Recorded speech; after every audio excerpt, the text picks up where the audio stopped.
It's proof, both and gravity, following Wendy eventually. Years roll by and the headlines stay while the world keeps turning anyway. Family shadows, prison walls, time keeps marching through it all. You can hold on tight to memory, but you can't outrun gravity.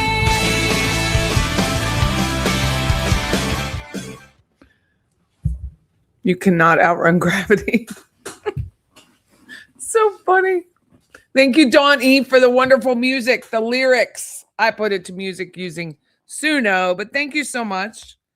I just went home, had dinner, came back, did a little bit of work. Hey, Margaret, how are you? And then I thought, why not?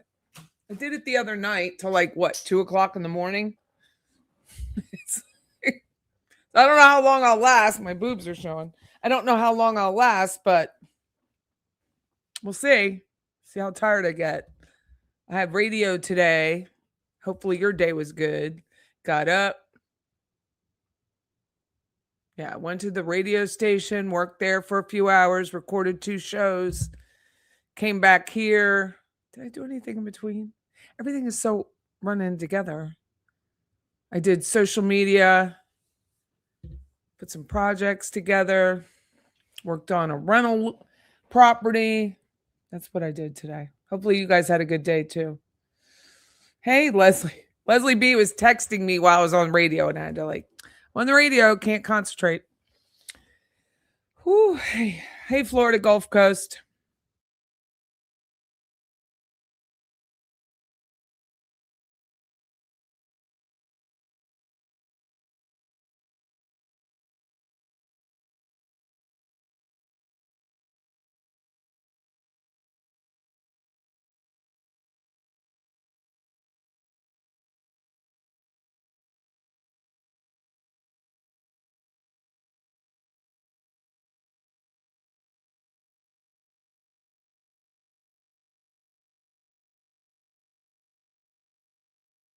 Muted.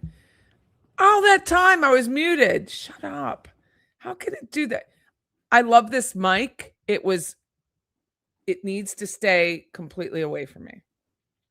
Thanks, John. I unmuted it. That's so sensitive. It's expensive and very sensitive. Anyway, I was explaining my day that I got up, went to radio. I know, Patty. I know it's so sensitive. I'm going to bind my hands, sit on my hands. That's what they do. When you're in an interview, they tell you to sit on your hands. So anyway, I recorded 2 radio shows, came back here, did social media for the companies, I don't think I left. I think I've been here since 1 o'clock. And then left for a little bit, go ate dinner and came back. Hey, Blue River.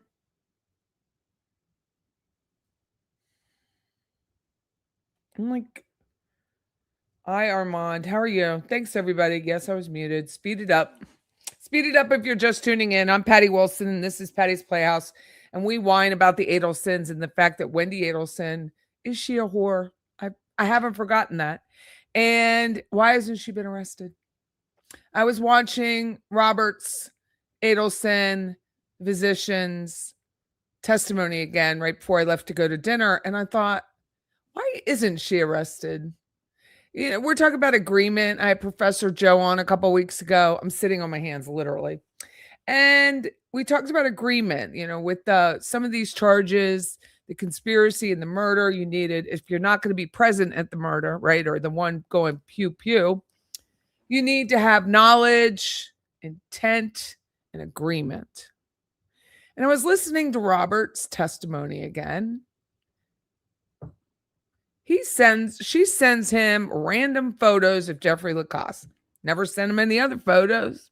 Is that agreement? Why are you setting the man up? I think 98% of us, maybe 2 people, don't believe she set up Jeffrey Lacoste. You just listen to him. Why is that not agreement? I'm going to go back to that Lake Ella photo. It really bothers me. Really does. Why is that not agreement? Have they analyzed that photo? Did they look for an owl on that photo? Georgia mentioned the owl with the Jason Newland video that if you haven't watched it, I can't share it because of copyright and I don't want to be struck. So why? Sounds like agreement. If that's an owl shirt, Lewis posts an owl, and I don't believe everything he says. He's the most forthright of all the killers, but still don't believe everything he says because you can't. He knows exactly where that gun was left.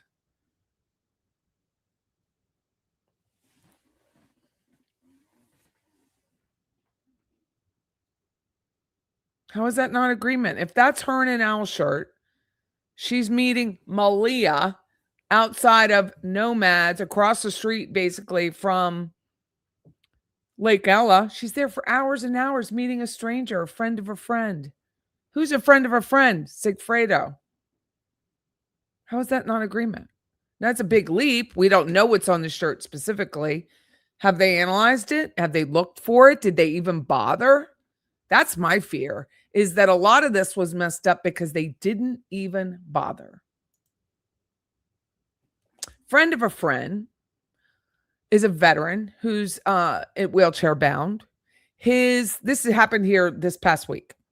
His ramp outside of his home, 40-foot ramp, was stolen. I talked to the gentleman who was, just going off about Tallahassee Police Department and the Sheriff's Department. Turns out this is the sheriff, not the police. And he said, Patty, this guy, his name's Bob, calls Leon Scrap. Leon Scrap has the pieces that they stole, that they sold for scrap. They have the woman who sold it to them on camera selling the pieces of the ramp for scrap. When the sheriff deputy comes out, there was original pieces there. She didn't pick them up to go and try and match them to the pieces of the ramp that were sold for scrap to match. They matched. She didn't do it. Guess what Jack Campbell said? Can't prosecute. They have her on camera selling the stuff. All they had to do was take her in and pressure her a little bit, maybe. Freaking meth heads. Nope. Nothing. Jack Campbell won't prosecute. Have her on camera. Won't prosecute. Deputy didn't even bother picking up the piece of original pipe to match to the ramp. Didn't even bother. So when all of us are wondering why Wendy has not been prosecuted, because I think a lot was missed. I just do. I think the history of this police department proves it. It's just very, very, very sad. Yeah, someone would steal a handicapped person's ramp. I agree.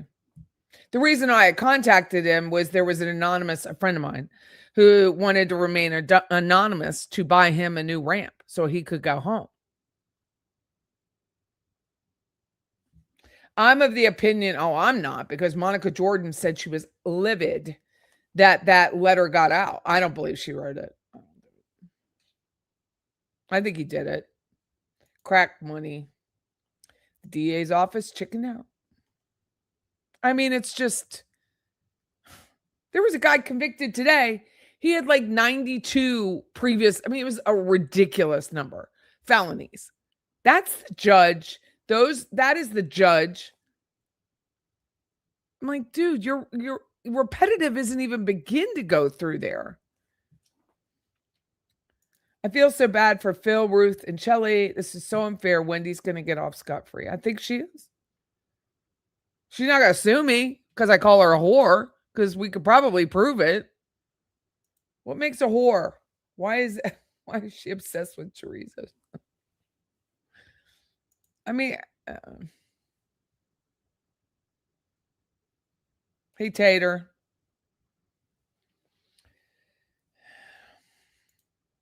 Tater, did you see the song John wrote for your birthday? Hey, Harriet. I was talking about you, hater. I was talking about you, Tater, on the radio today. Donna is reaping what she inflicted on Ruth and Phil. I'm sure it hasn't occurred to any of them. No, it hasn't. No, it has not. No, I was watching Robert testify and the look on her face, and no. The motive for the apology letter to Ruth was so he could get the support of the Markel family when his parole hearing comes up. Well, I don't think that's happening.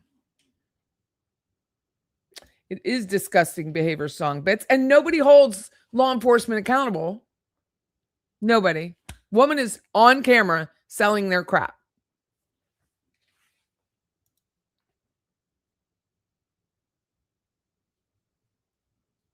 That's what I said, Debbie. She has no business getting livid. If Ruth Markel wants to sit and read every bit of the trash that comes out of that murderer's mouth, she can. Jack's a bottom.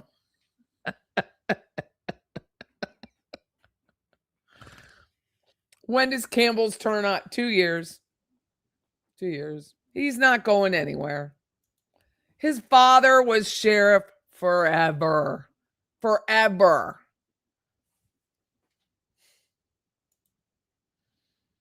Forever. Hey, Brush with Life 234. How are you?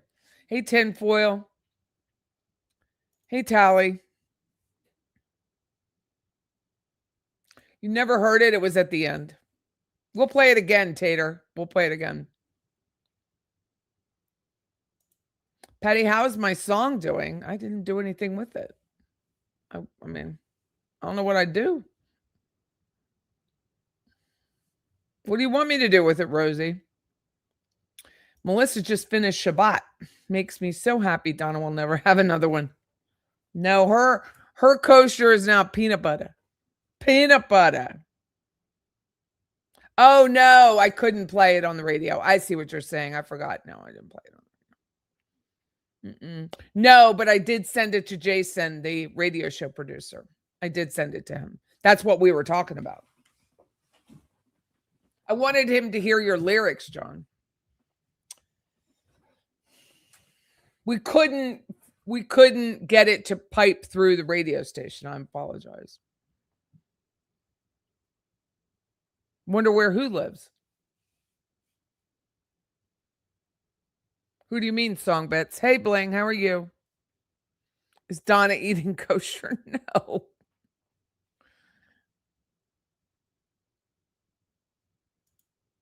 Larry Campbell was such a better man. I didn't know him, but we are going to listen to jail calls when I get around to it. Wendy might be physically free, but imagine the anxiety of not knowing when or if they're going to break down the door. Oh, she's on drugs. She's got to be on something. Hit that like button. Thank you so much. Wendy's tuna is not kosher. Guys. Oh, the recycle lady? I have no idea. I don't know her name. I have no idea. Recycle. That's nice. Meth head that stole someone's ramp. It was her and 2 guys. She was the only one because she was the only one with the truck. So she's the only one with the truck. So she's the one who goes to Leon Scrap with the scrap. And of course, Leon Scrap buys it. They don't ask.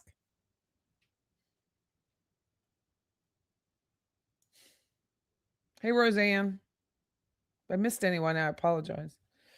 It's just so upsetting. It's so upsetting when a detective or a deputy or a police officer drops the ball, doesn't give a shit, does not give a shit. He told them, Ming can't get in his house. He told them, or he told me, it took them 3 hours for them to show up at his home.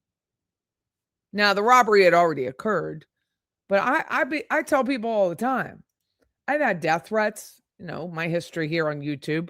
I've had all sorts of crap happen to me here and nothing.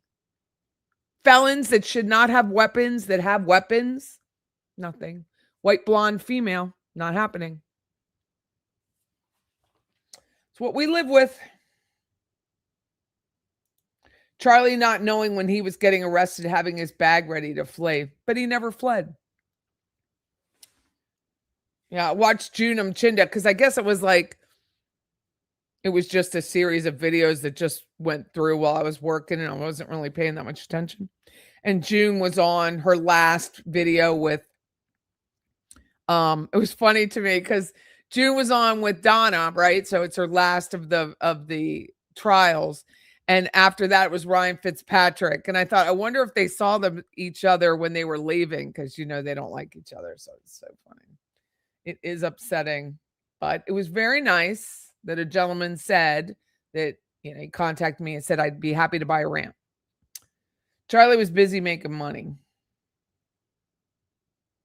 I like Mom for Justice, but she said June was smart. She's not smart. Girlfriend was like, no. I mean, I heard on, who did I hear it on? Was it Professor Joe or somebody?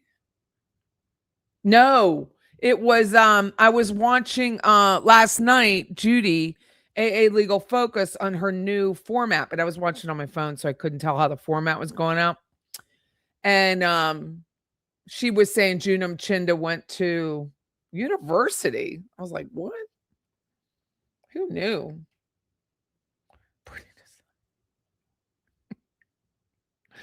Didn't Jason say June and Ryan bickered in the court lobby? I don't know who said it, but I just knew they didn't get along. So. But I wish I'd been out there for that. I was out there for when and the Bulldog Honey Cup, but that's all I saw. She is thick. Sorry. Judy has a new format. Oh, well, I use StreamYard. She's using a different version right now.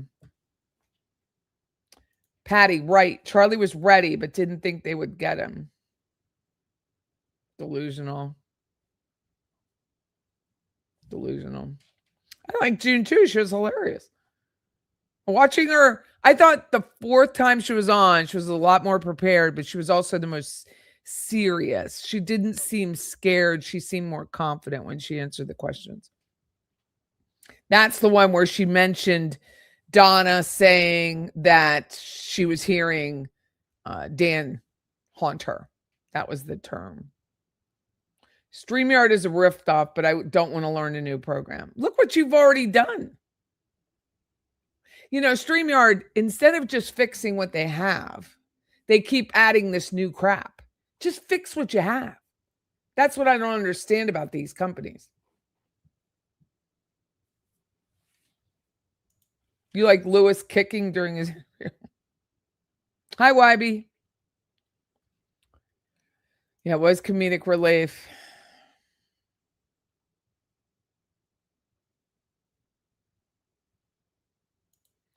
I just came on 18 minutes ago, and 2 of those minutes I was muted myself because I can't see a red light. Oh, his kicks. You said his sneakers. Good Lord. What are you looking at? Last thing oh my God. I wish Donna testified. That's what Georgia said. She had binders ready. I wouldn't have known either what she meant. I wouldn't have known kicks were kicks. Yeah, I'm too old for that. I don't know these things. Unless my granddaughter says it, I have absolutely no idea. These jewels are so cute. I wish we actually got jewels. Thank you, Susan. I wonder how many of Donna's friends, I'd have to go back and watch Jay's, if any of her friends visit her. Does anybody know? Like Richard Chagrin or Susan. You get money from Jules. That's what I read. I would drink a Cosmo and watch it on repeat.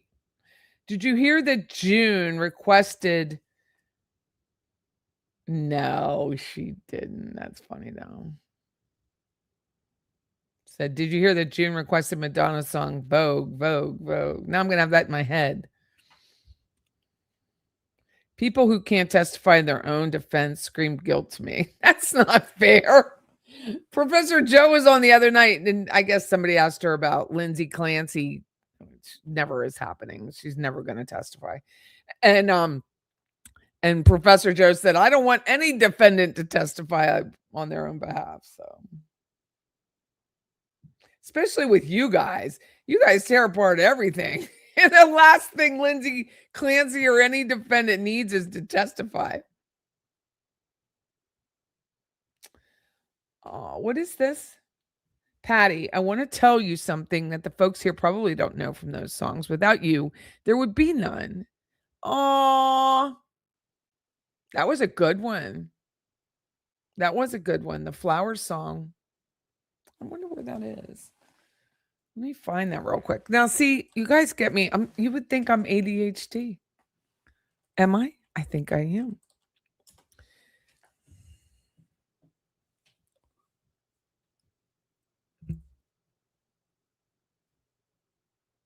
Where's my studio? Where's the stuff that I did? Botox and Gravity, Flowers.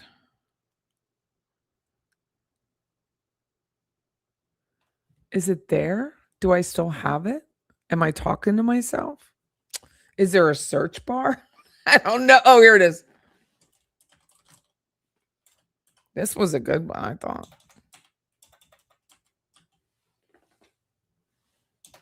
Did I not pay for anything? I don't know. Botox and Gravity.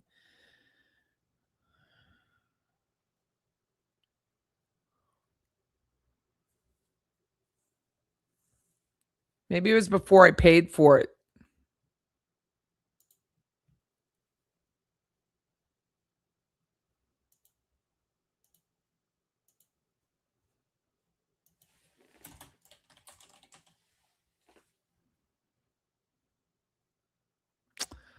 I'll have to go find out. When I saw the video of Charlie eating Wendy's in the van, he looked very mentally ill. His evil brought, I mean, he was disgusting.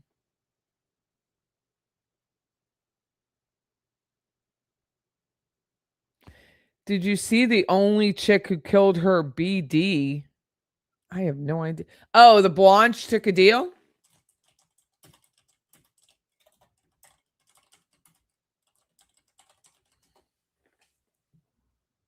OnlyFans, Courtney Clenny reached a plea agreement with prosecutors in the stabbing death of her boyfriend, Christian. The agreement has not been released to the public yet.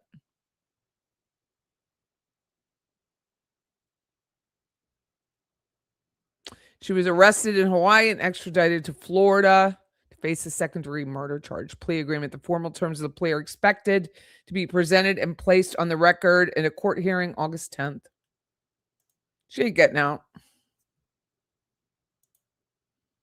Sarah Boone should have taken a plea. Sarah Boone, let's rate. Who would the dumber since I've been doing this in 2 years, who are the dumber murderers? Sarah Boone has got to be close to the dumbest. I mean, when you see, I'm not going to, Clenny, she has got to be the dumbest murderer I've ever seen. Melody Ferris is close because she really thought that everyone was going to believe her son did it, even though he wasn't anywhere near the property. But Samsonite. I call her Suitcase Sarah. I like that. She is a dumb one. She's stupid. She thought she is dumb. I mean, and she's crazy and ballsy. Like, she doesn't even care that she's annoying the judges. She's just, I would be so embarrassed to have ever been married to her. Oh, it has no more meaning, Liza, but I'll share it. Hold on. It's a well, it was for my siblings, but it's an infinity. That's all. Her poor son. You hate her. I gotta turn the air down. I'll be right back. You hate Sarah's helmet hair. I'll be right back.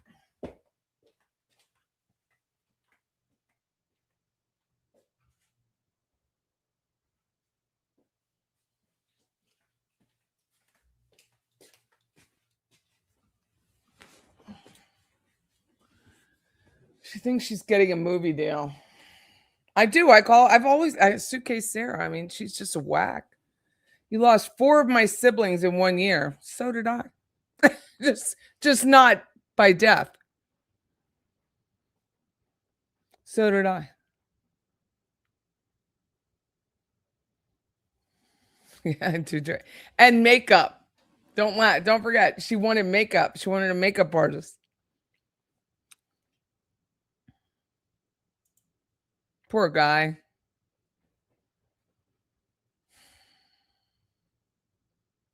It's okay. One I found out has cancer. She's just so mean, though. I mean, you just got to pray for her soul. She sent a text message. I didn't get it because I block her, but she sent a text message saying she had. My brother shared it with me.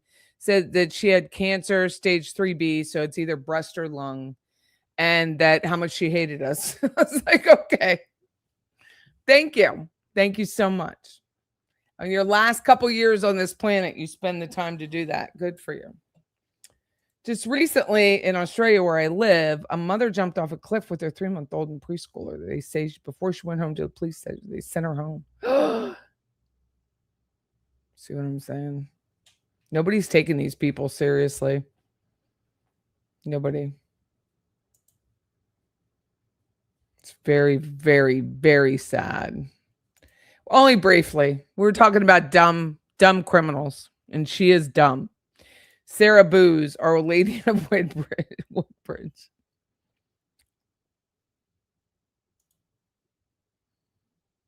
Yeah, I don't think Lindsay Clare. I mean, she's young. She's only 35.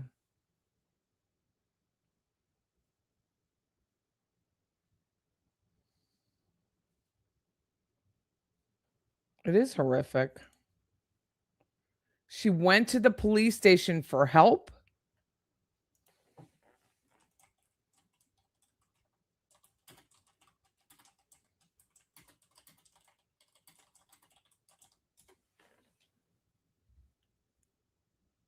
It's in People magazine. Oh my God.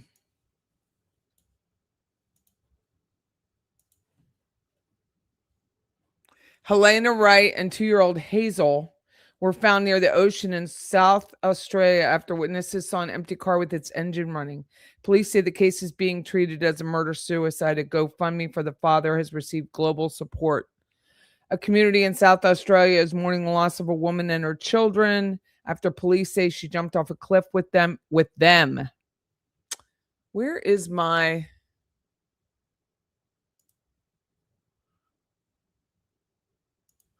trying to get rid of the ads. On July 27th, South Australia police said at a press briefing, police said that at the time, the 3-month-old was still missing, so she had 2. The children were not named by police, but were identified in the GoFundMe. On Monday morning, local time, a friend requested a welfare check on Helena. Responding officers did not find anyone at the residence. Just 2 hours later, they were found after witnesses reported an empty car in Cape Northumberland, just a few miles away. Following a 2-day search for the infant child, police ceased their operation. Police said they made the decision after serious consideration because they believed the infant could not have survived that period of time, either in the water or on land. Police also said the current weather conditions have made it extremely challenging. Emergency vessels were forced to stay out of the water for much of Tuesday, which hindered their efforts to sweep the shoreline and cliff top. The community is reeling. These types of tragedies are the ones that shock you to the core. GoFundMe is set up to the children's father, Brad Wright. Just hold your family close, look to God for true peace, and go visit a mate and give them a hug. Volunteers who work with Helena at a local library have expressed condolences. The library is saddened by the tragic loss of a member of our committee and her children. Our volunteer committee and toy library community are grieving. Much remains unknown. Helena visited the police department the day before her body was found. Authorities previously confirmed no further information was available as to the reason behind her visit. Police have not shared a possible motive. Lord have mercy. Lord have mercy.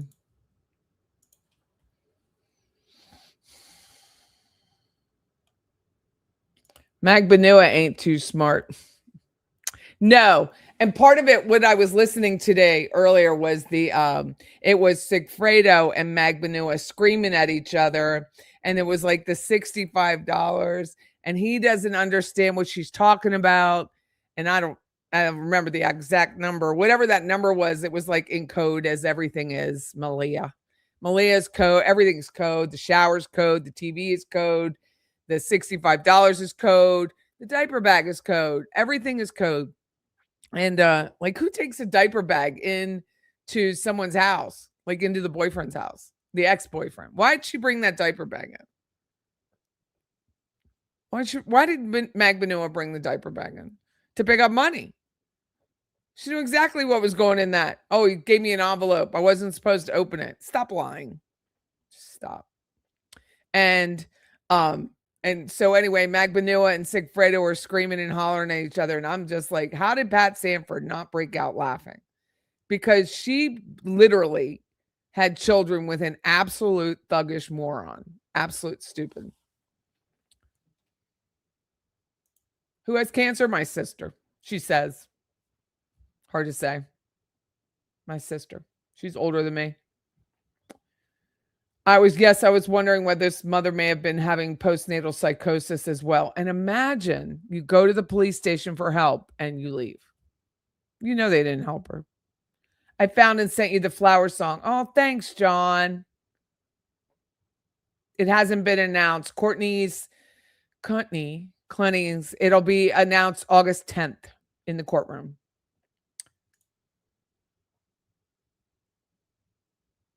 No, I don't think any of that, Debbie. I don't think so.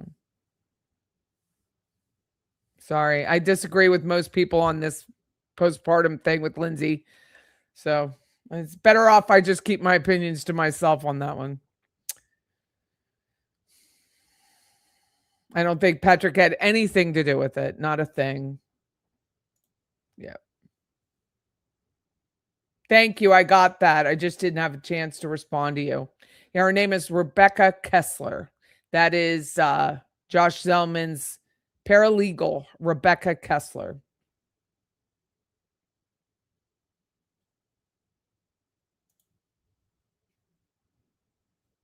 That was Donna's handler. Like, apparently she's worked for him for a while.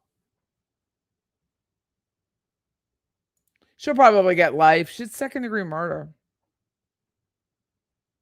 The one rubbing on Donna. QA. Listen to Jeffrey Lacoste's last interview, and he was saying QA cheated. QA cheated in 210 on DM. QA. You mean Wendy?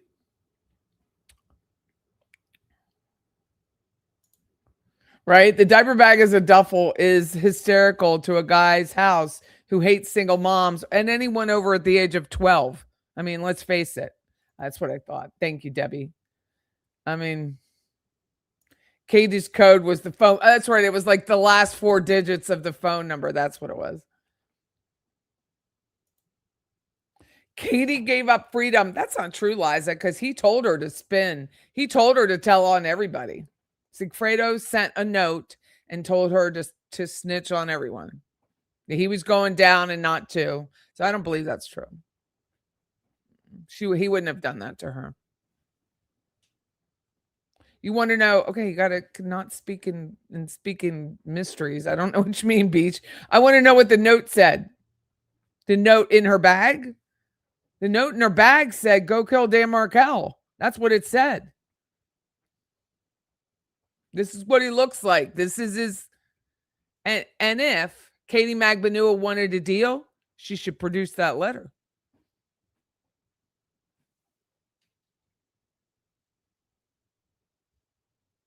I don't think a state would accept a slap on the wrist either. I don't think so.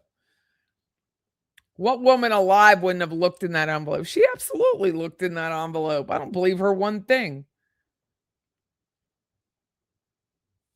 Oh, we haven't had a relationship in a long time, so.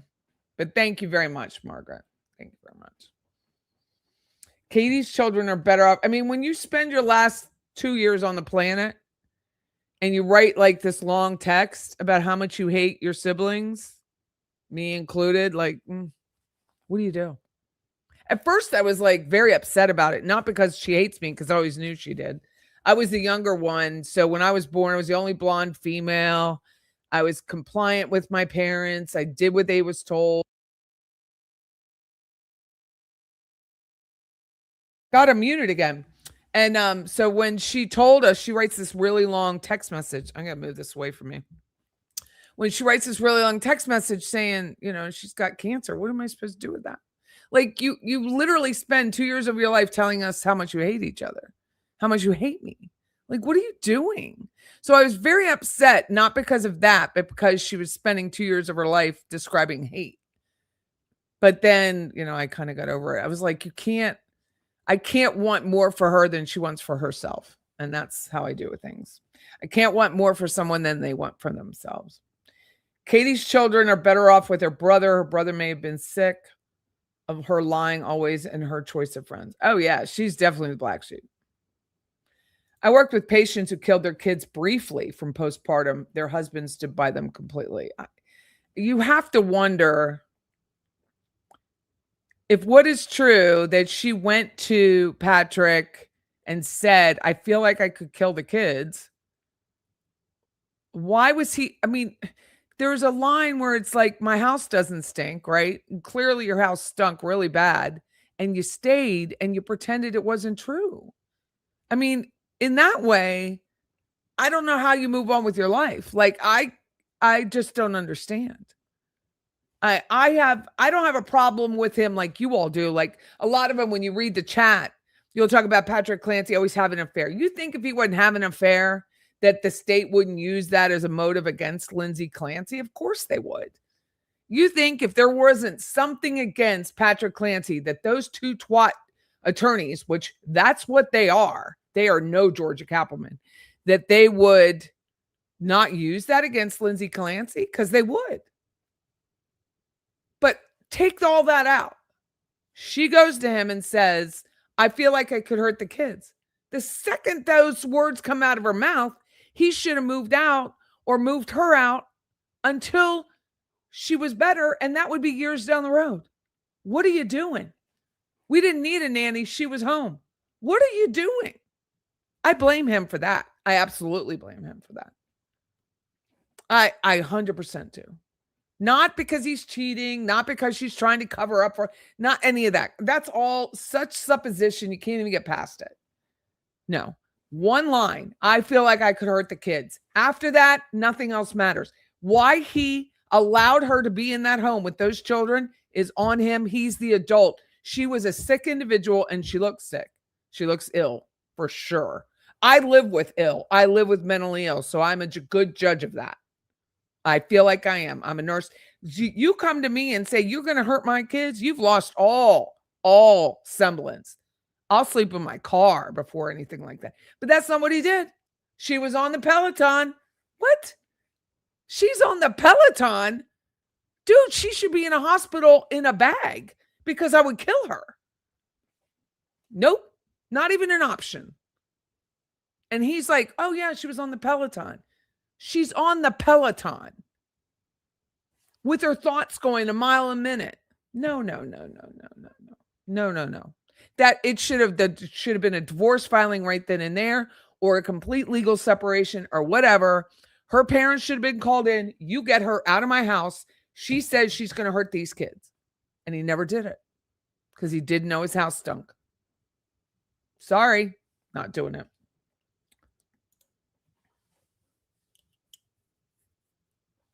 No. Mm-mm. Yeah, Rebecca was not her nanny.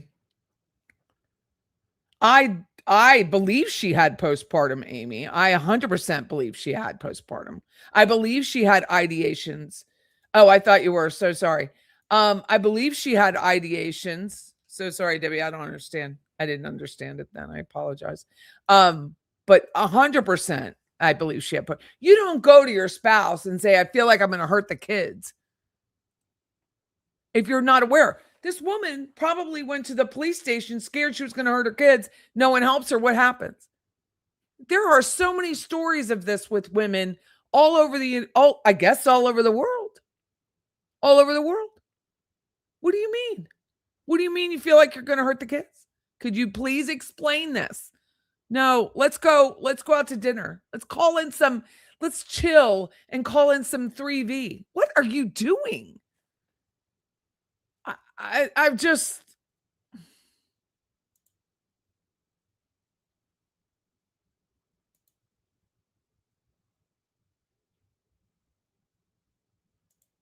You're welcome. When did he send that note? I'd have to go back, but he told her to spin it. He told her to take everybody down. Oh, well, Melissa, you'd be surprised.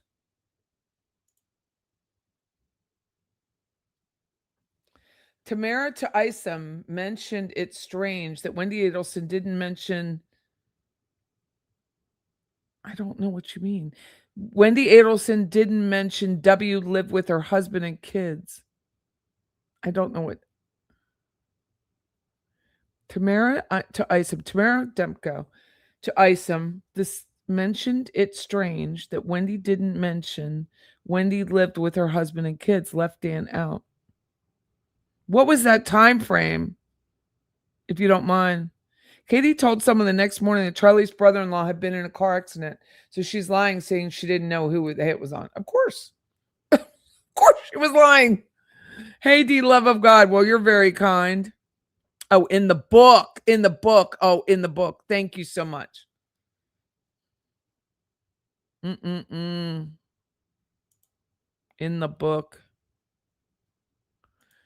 Dude, you can't even see it, but I don't want to touch it. But it has a blue and red light. It has a blue and red light. I'm just going to sit like this. I moved it. Oh, they're definitely twats. I'm going to move this away. Your sister hated you too. Stole $132,000. She dropped dead of a heart attack on this TMH floor. I'm so sorry. Mine's going to suffer. If it's lung cancer, which probably is, then because she smokes like a chimney. But she's always had like fibroids in her breast, like years ago, like when I listened.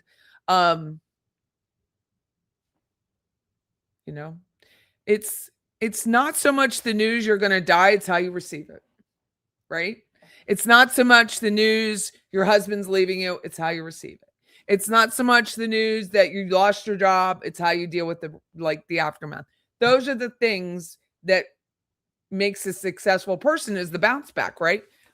If you're literally being wheeled out of the hospital and your older sister's wheeling you out, because this is what happened.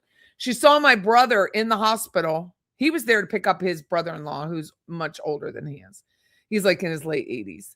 And my brother is 70 this year. Yeah, he's 70 this year. And lovely man, just so lovely. He was so upset by my sister emailing him that or texting him that. Just he was very upset because they're only like 13 months apart. And so he was very upset. And she just comes out of the elevator in the wheelchair, learning she has cancer, and gives him the finger. Like, who are you as a person? Just horrible. And so, I mean, I pray for her soul because that's all I can do. But like most people, we cannot want more for them than they want for themselves. You just cannot. I can't sit and ponder it. But when I see that, it's a general reminder that there were happier days. That's what I try to think about. Happier days. He should have taken his kids. I don't care if she was faking postpartum, not faking postpartum. The minute she says that out loud, spontaneous utterance, he should have been gone. Dude, you have money. That house went for a good bit of money. You move out. You move out.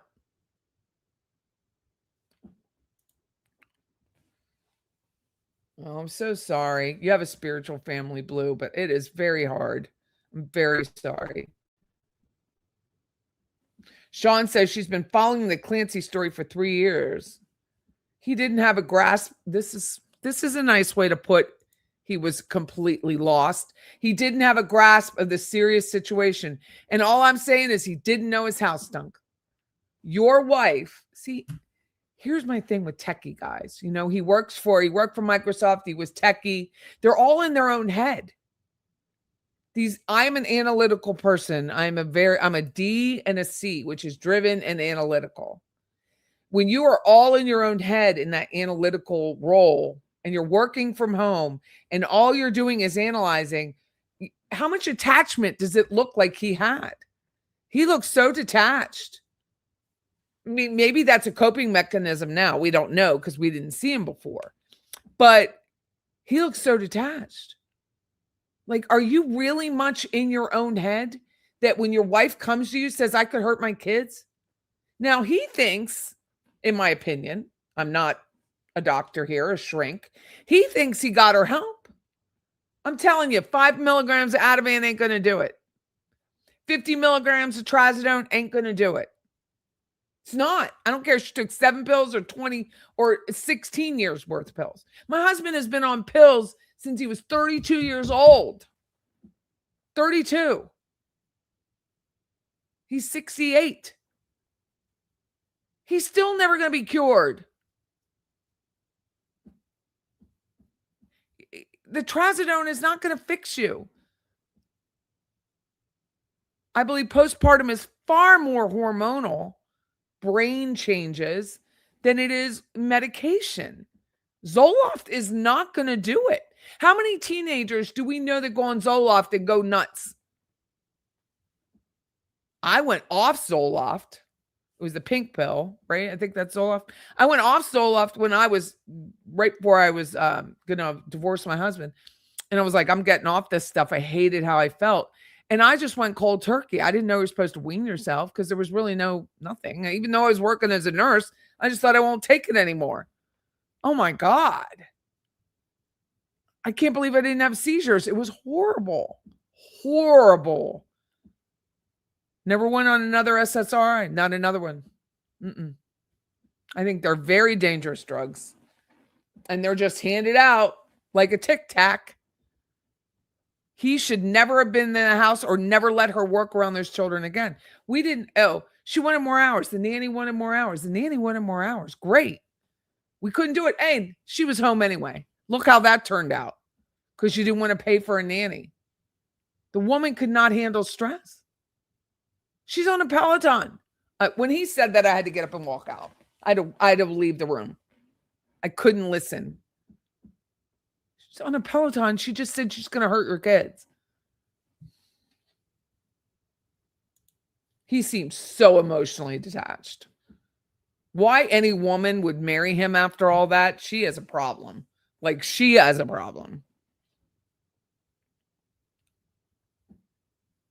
If you tell me you're going to feel like you're going to hurt, I know. Well, first of all, your dog's named Johnny Cash, so nobody could hurt your dog. But why would you? What are you doing? Do you have to have the $800,000 house? And she worked night shift. Telling you, I work night shift. All of that circadian rhythm crap that goes on. I am here at 11 o'clock at night, wide awake, because I work night shift. It just changes your brain.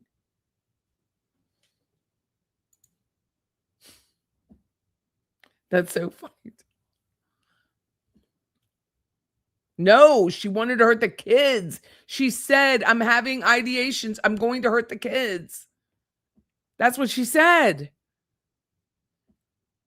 Ugh. What are you doing? Is it real? Is it really? I'm going to hit this mic. Is it really that important to have the house, the kids, the Peloton? Does anyone know how much a Peloton is? Sell the Peloton.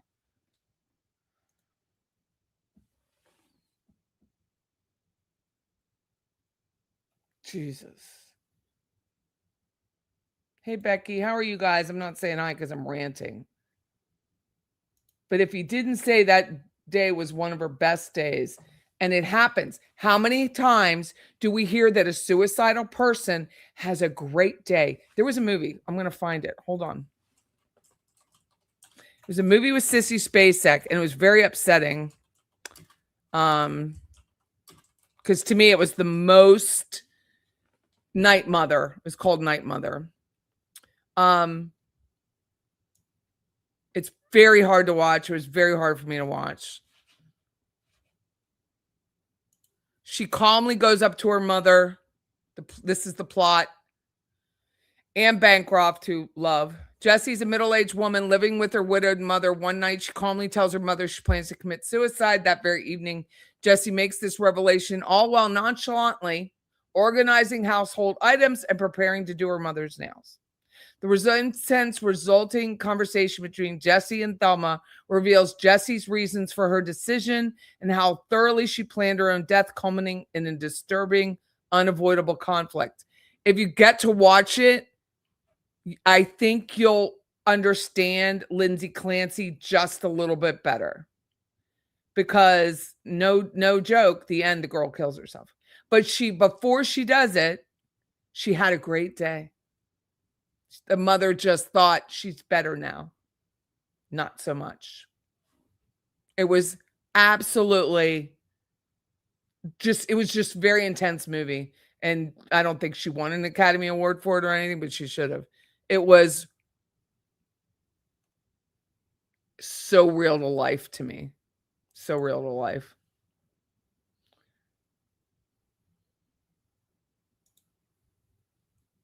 Melissa believes she had postpartum psychosis. I do too. I believe she did. I don't understand postpartum psychosis altogether, of course. I don't. However, I believe she had her best day was definitely a symptom. I believe her coming out to you and said, I'm going to hurt the kids is definitely a symptom. I believe her constantly trying to work off that energy, being on the Peloton, constantly exercising is a symptom. I think all of that was symptoms that he did not understand. He just didn't understand that. I think being in labor delivery did not help her. I think working night shift did not help her. I believe she probably went without a lot of sleep and people didn't realize. So she had to move. She tried to help herself. She tried to go to sleep. Couldn't sleep. That's going to cause a psychosis. It's just not understood. We as the universal, we have not spent a lot of money on the brain. We spent a lot of money on cancer. We spent a lot of money on the physical output of medications and illness, but not the brain. And it's really a problem. It is really a problem because no one understands it. When Christopher, my husband, told me, we're sitting there, it was our second date. We're at Outback up here on Capitol Circle. And I'm having a beer and I was like, do you drink? And he's like, no, he did not. He just got, I think, Diet Coke or something. And I said, do you drink? He said, no. And I was like, oh, okay. I said, are you an alcoholic? I'm just, second date. Are you an alcoholic? No. I said, are you I don't know why I said it. I said, are you bipolar? And he said, yeah. And he looked down. I was like, okay. That's all I said. I don't know what I was thinking. He was handsome. Married him for his looks. Bipolar. Yeah. I mean, and he has weird habits and he has weird sleep habits and he has weird this, but he's coped for the most part, all these, to be 24 years. But he goes to bed at 7:30 at night. There's no stopping that. He's very careful about his sleep. And I admire that about him. Always have. It's kind of irritating when you're young and newly married. You want to go out or you want to do things, but I learned to live with it. But I think she was up on the Peloton trying to work out her brain. I think she was not sleeping, part of psychosis. I think she was having a hard time dealing with 3 kids. 2 was fine. 3 was overwhelming. That's what I think. And I think he did not help his situation. I think he's going to, I can't believe he married that quickly, but he's a young man and he probably just wanted to, he moves from Massachusetts to Manhattan. Or actually, I think they live in Brooklyn. And she's very, very smart woman, also in the medical field, a fertility specialist. Is that not the weirdest thing? Like, does anyone else see that?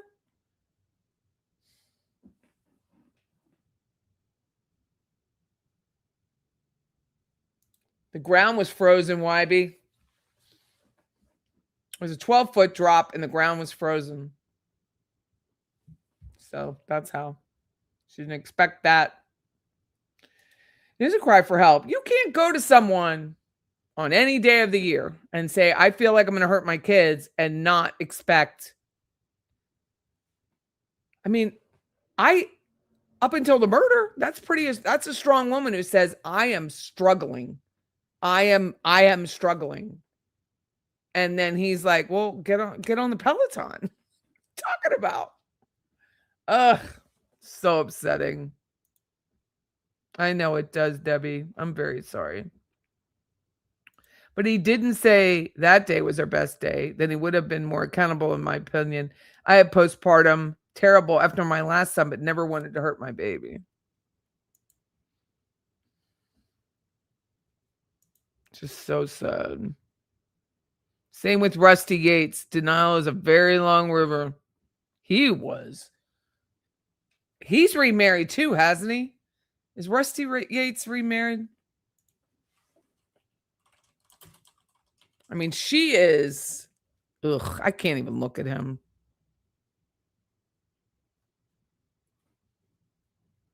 Oh, he came out. He speaks out, said there's parallels to Andrea. Has anyone seen her? I mean, is she still in the prison, right? She's still in the prison or the hospital?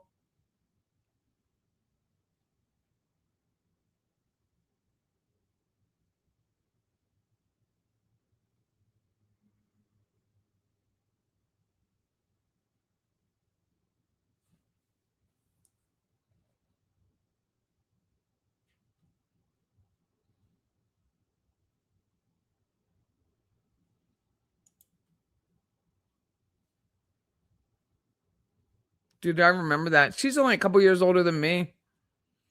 Mm.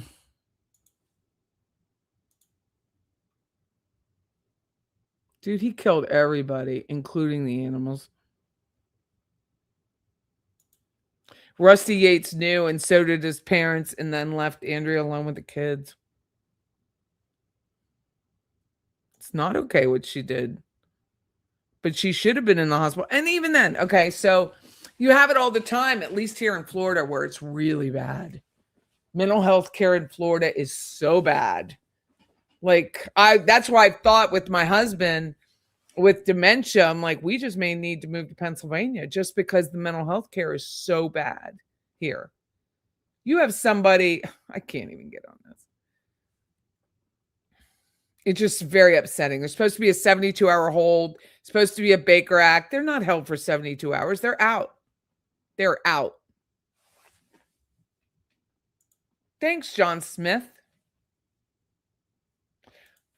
So, man, that's a line from Julia Roberts, Pretty Woman. Where Clancy goes is just geography. She's in hell either way, prison or psych hospital. That's why I said this is a waste of money. And I do think she will try to unalive herself first chance she gets. She is paralyzed from the waist down. She can move her arms. I think it's more like thoracic down, like right below her rib cage. When they say waist, I think it's right below the rib cage is where she is.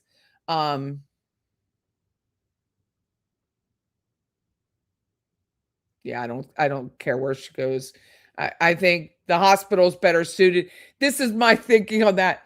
If you put her in the prison, she's going to still end up in the hospital wing of the prison. If you put her in the hospital, they're just better suited. Why stress the staff?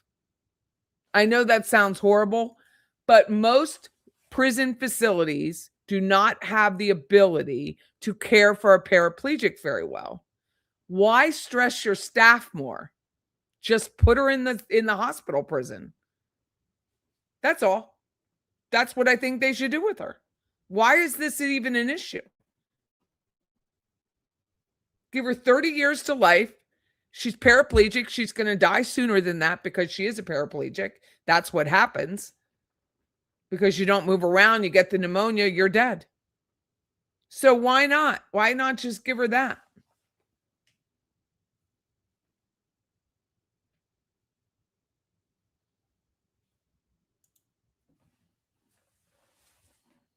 In the book 2011, she was still married to him. In the book 2011, she was married to him. She was pregnant with his kid. We're going back to Wendy and Dan Markel. She was pregnant with his kid. She was pregnant with his kid and already planning to leave him.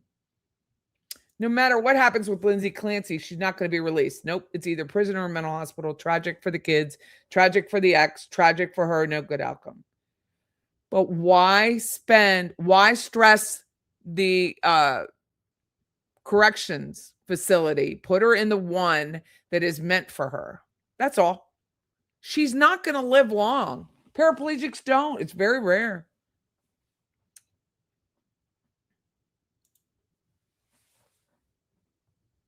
The state's going to spend a fortune on her either way. Why have the trial? What are you trying to win? Those two women, what are they trying to win? I question their motives. I really do. I question. We can't get a state attorney to do a freaking pipe, prosecute over a stolen pipe.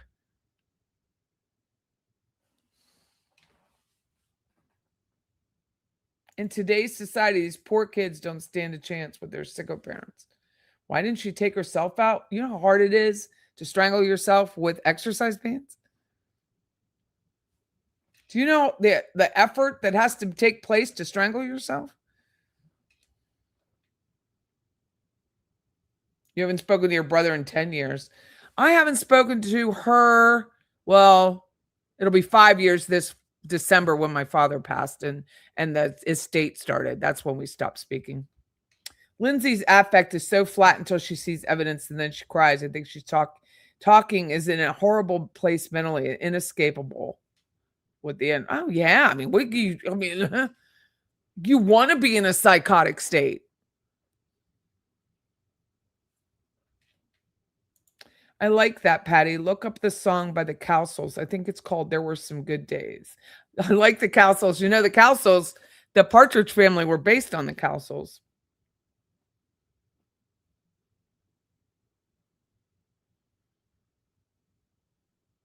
I dumped my uncle, my aunt, because they wanted me to pull the plug on my mother. He thought the executor was still in her will, and he wasn't. Oh, my God. I said the same thing. He's a weird tech guy, and they're very flat and not passionate, in my opinion. I don't have the impression. I don't think so either. Everything seemed mechanical. I don't know what he did. What did he do for Microsoft? Hold on. Does anybody know what he did?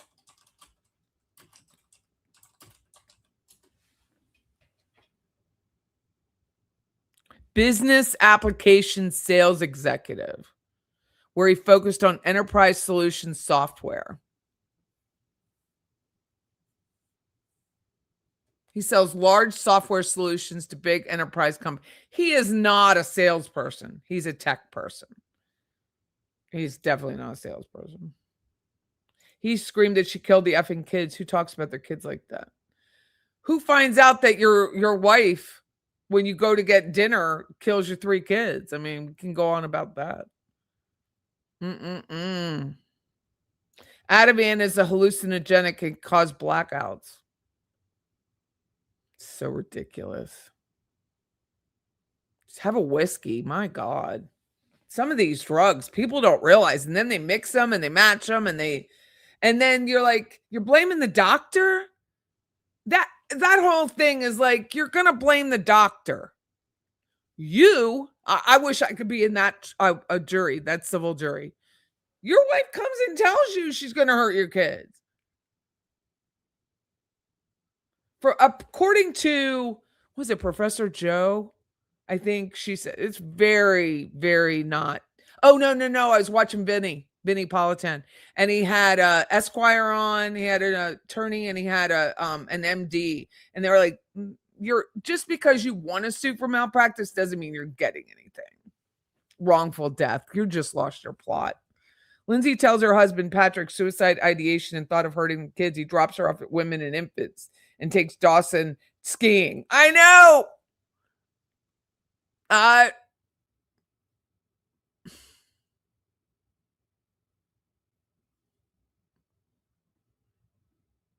That's what he did. Let's go skiing. Her parents knew and they didn't take the kids. Her parents have no rights. The one thing we know is parents have no rights, but they did move in for a while. They tried. I didn't listen to that. I did not listen to the 911 call. I didn't read the 911 call. I can't. Their marriage was, I don't even understand. You have no idea how long postnatal. Oh, it's been in forever. But most of the time, back in the day, babies were born to work the farm. Babies were born to support. So babies weren't like attached. I'm sure there was some emotional attachment, but I don't know. Just handed out by internists, not psychiatrists like candy. I can attest to that after 35 years. 25-year-olds on 3 psych meds at a time are walking zombies. And it's worse than that. It's adolescents. They're adolescents using these things because you don't want your kids to go out and play, so you drug them up. I read an article today. I had to get off Facebook, but it was Jefferson County, which is the county north of us.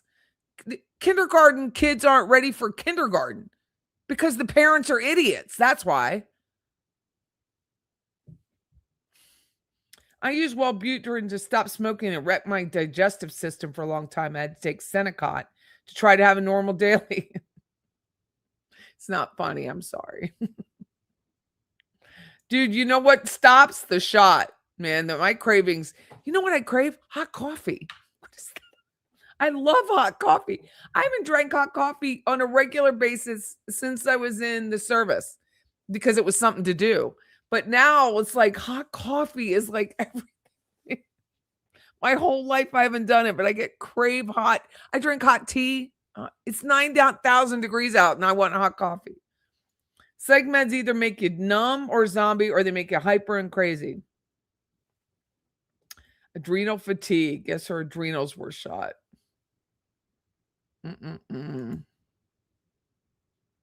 So sad. Anyone who works nights needs to take daily vitamin D. I worked nights for years. I love nights. I love nights now. That's why here I am. I can't even take gabapentin. It weirds me out, but I had crazy dreams that were too real. Like it was scary. My regular doctor said to get rid of them. They could cause you to hallucinate. Well, I'm going back to the doctor on Tuesday because I have restless leg syndromes, which is beyond that. I have such bad leg cramps at night, like Charlie horse leg cramps. Oh, so bad. I don't know why. I've tried the magnesium. I use magnesium cream. I use magnesium spray. I take 3 different kinds of magnesium. I take ropinirole. I take my trazodone for sleep. I take all sorts of stuff. And it's just not helping. So we're going to have to figure something out. We're going to have to stop those and start over and just give my legs. Because I'll get jumpy sitting here. I have been taking, I didn't bring my purse in. This Highlands, it's a, what is it? It's like it's a homeopathic Highlands for leg cramps. So I've been taking that. Nothing. They asked him in court and he said she never said she wanted to hurt the kids.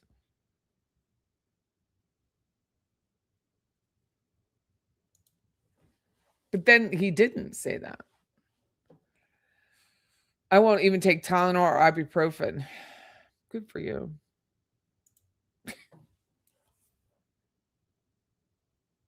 It's not funny, but it is. People on hospice have a great night right before they die. That's true. It's a true story. You loved Night Mother. It was brilliant. It was hard to watch though, right, Liza? Very hard to watch. My daughter had some level of OCD, bought a Peloton and was on it 4 to 5 times a day. Had to sell it off to get back to normal. Mm-mm-mm. It's a sober movie. When people want to off themselves, make the plan and decide when and how they're going to do it, they get happy because it's a relief and they think they can finally solve their problem. And you go to them and they're like, so do you feel like you're going to hurt yourself? No. And they're like, well, they said no. Duh. They don't want you to stop them. Yes, Debbie, we can talk about something else.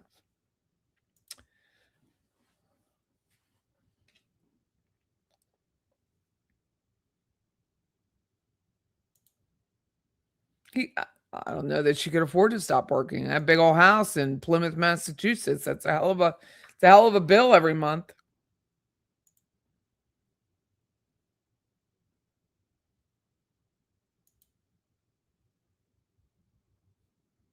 If you don't sleep a couple nights because your husband's snoring, yeah, I don't sleep with Chris. He has no. He plays this like pinging music all night. He's got this music going on he plays Spotify. Let me tell you what he's listening to. God, I just cannot physically stand it. Just sleep and what is it? Some sleep and meditation music all night, which is great. He needs it, but I don't. So I don't do it. Tony Romo lost his job. Well, I don't feel good for anybody who loses their job. It's a women's problem. It needs more research. It does, but it's a woman's problem, so it won't get research. If they didn't get scared by an Andrea Yates, they're not going to get scared by anybody.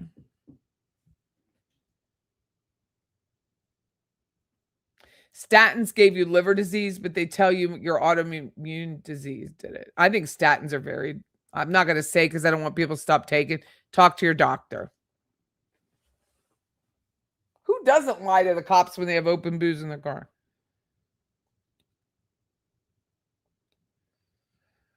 Hormones are real. They do more than you think, and we don't even know. Right. She probably in the past had a high from exercise, but heavy exercise with adrenal fatigue will make it worse.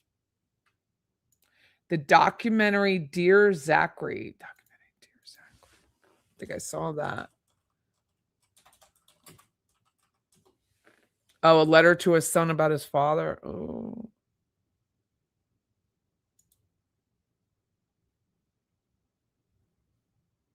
I don't know if I can watch that. I'm not embarrassed to say I'm married for looks too. I'm diagnosed bipolar 2, but have learned to manage without meds over 20 years only by the grace of God. Yeah, we're not taking Chris off of. He doesn't take any meds for dementia. That was a wreck. God, I can't even tell you.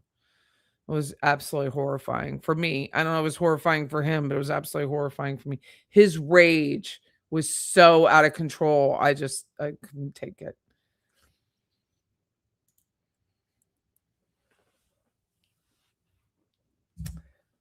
My daddy says hormones rule the world. I know when my hysterectomy happened, I went nuts for a couple years. HRT, I know I did that too. Exercise has always been my best medication for depression. I'll call her Debbie. Debbie's moving on. Adrenal fatigue is not diagnosed or treated because there's no drug for it. It affects insulin, it affects everything. You know what'll kill you? Adrenal cancer. That's what'll kill you.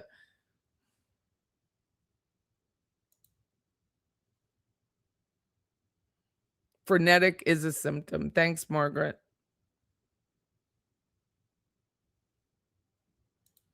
I did HRT. They'll put a little patch inside my hip. I liked it.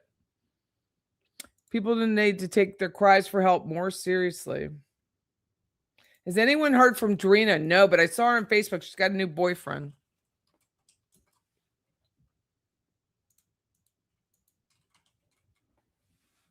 He looks semi-normal.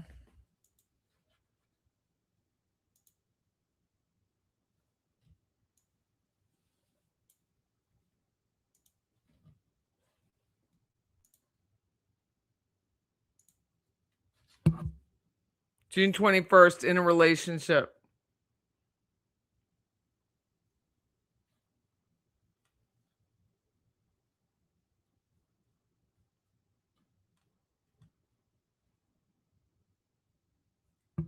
Who knows?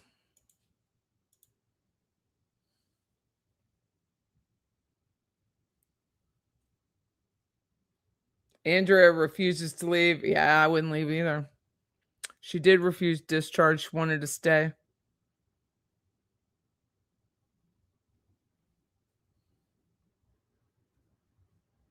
Adrenal Fatigue is a great book, Dr. Wilson. I used to carry supplements.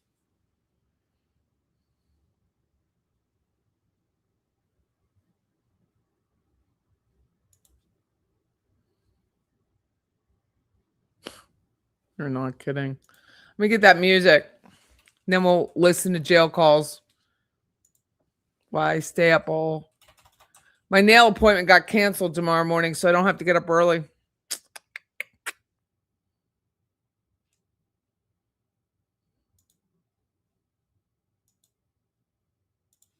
Play flowers.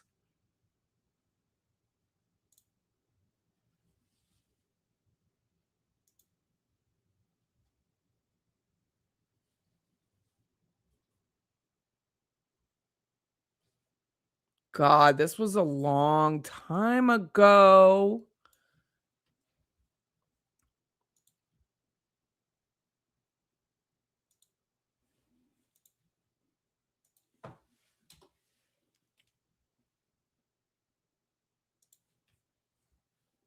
Ready?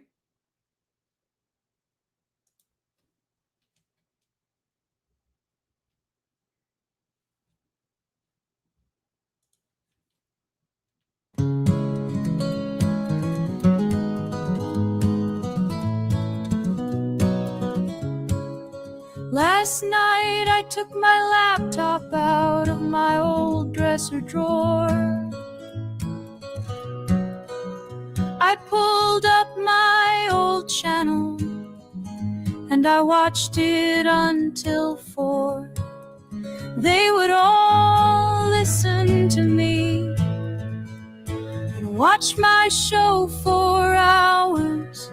Now I'm sitting at home arranging flowers.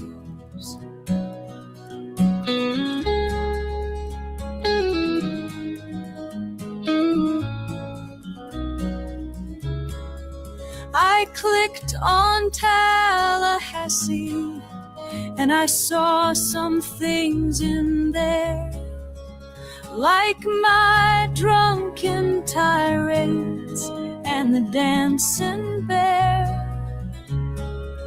I was watching in real time as my channel soured. Now I'm sitting at home arranging flowers.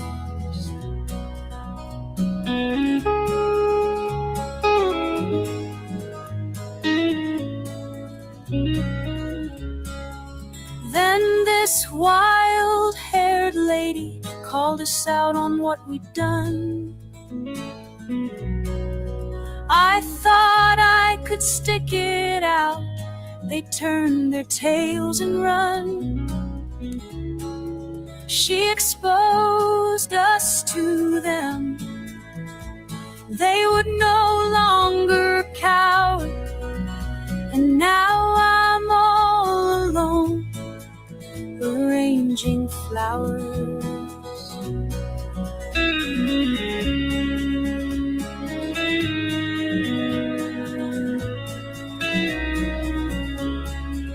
I started a new channel to work my way back in. Every time I'd stick my head up, they'd knock it down again. Now all I have is memories, and they have all the power. Now I'm all alone arranging flowers.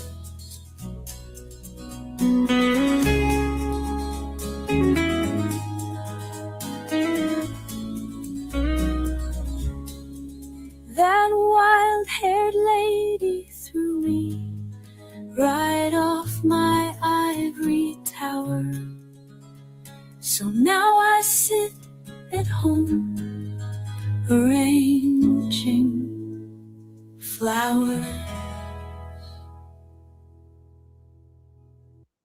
Words by John Smith, music by Patty Wilson. I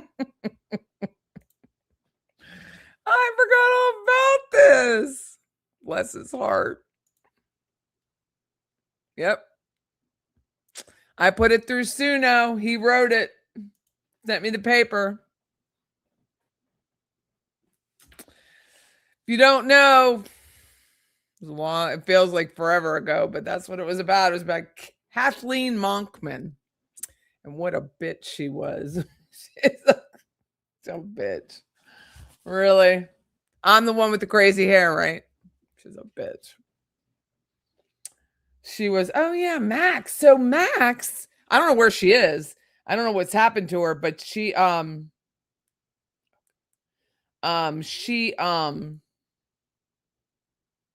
liked one of my posts on Facebook today. But I don't know where she is. She's been on Facebook. She's still friends. But she liked one of my posts. I was like, oh, Max. She is such a bitch.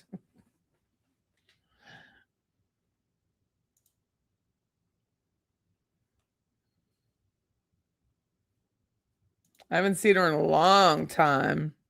You can never turn away from a train wreck, and Lord have mercy, it was a lot of emotion going on. Probably writing a book. Max? No, we're talking about Max. Her buddy when what's her face was on the road out in Arizona lying about being a nurse.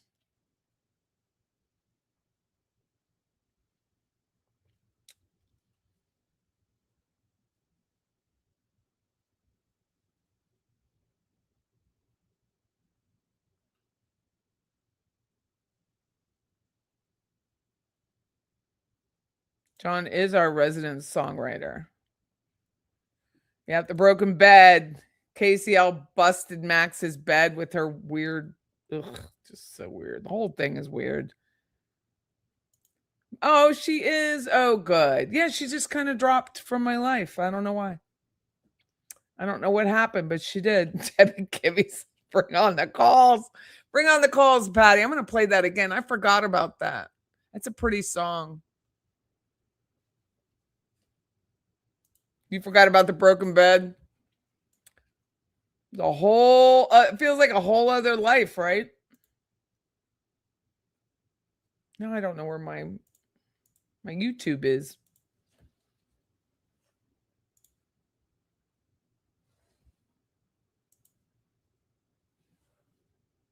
Conviction. Charlie was convicted of the murder for hire of his sister Wendy's ex-husband, Dan Markell. Charlie and Wendy's mother, Donna, has also been arrested and charged in the connection with the murder. If you want more details about this case, you can pause and read the brief summary in this video's description. This video contains 5 calls that Charlie made to his mom and dad on the day of his conviction. Take a listen. Hello, this is a prepaid collect call from Charlie, an incarcerated individual at the Leon County Jail. This call is not private. It will be recorded and may be monitored. Thank you for using Securus. You may start the conversation now. Hey. Hey, Charlie. Charlie. How are you guys? Okay. We're still talking to you, so that's good. We're still talking. Sorry. I'm going to say anything. I'm sorry to say anything. It is what it is. They didn't give you a chance. They had their minds made up. You don't walk out 3 hours. No, trust me, it is. I knew what jurors like, and I knew what I had when I was up here. I knew what I was dealing with. It looks like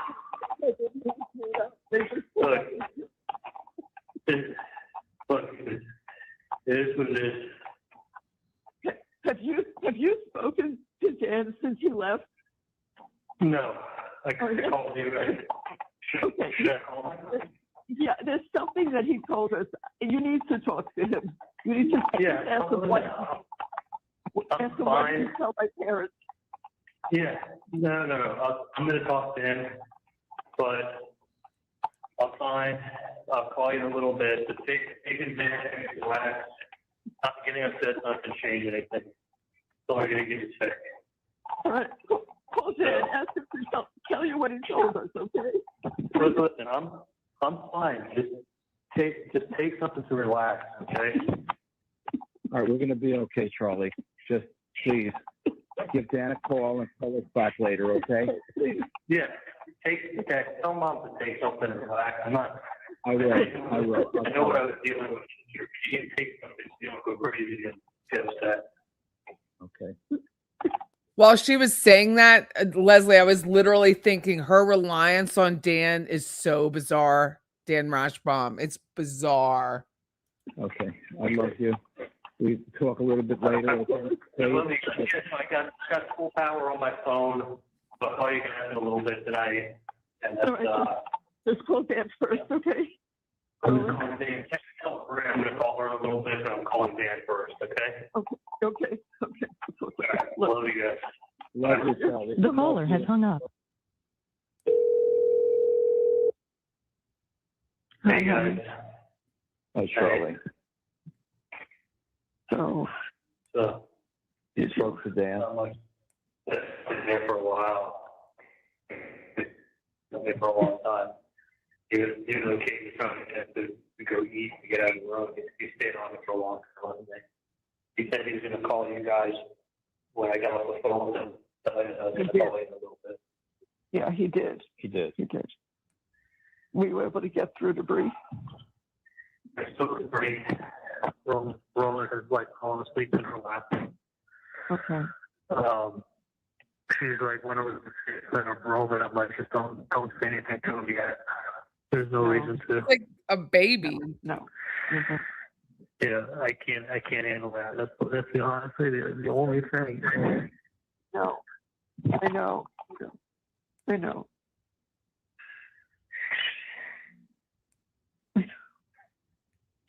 But you don't have to do anything now. No. I mean, honestly, the only thing I really wanted to do is just dad in my life. Just to be a dad, have a son. You didn't want to I be a know. dad. Believe me, I know. I just wanted to be a dad. I mean, when I was with Brie, I dated her for 6 weeks. I found out she was pregnant 6 weeks after we'd broken up. And I was like, no, I want to keep it. I want to be a dad. I know you do. Yeah. I know, Charlie. I know.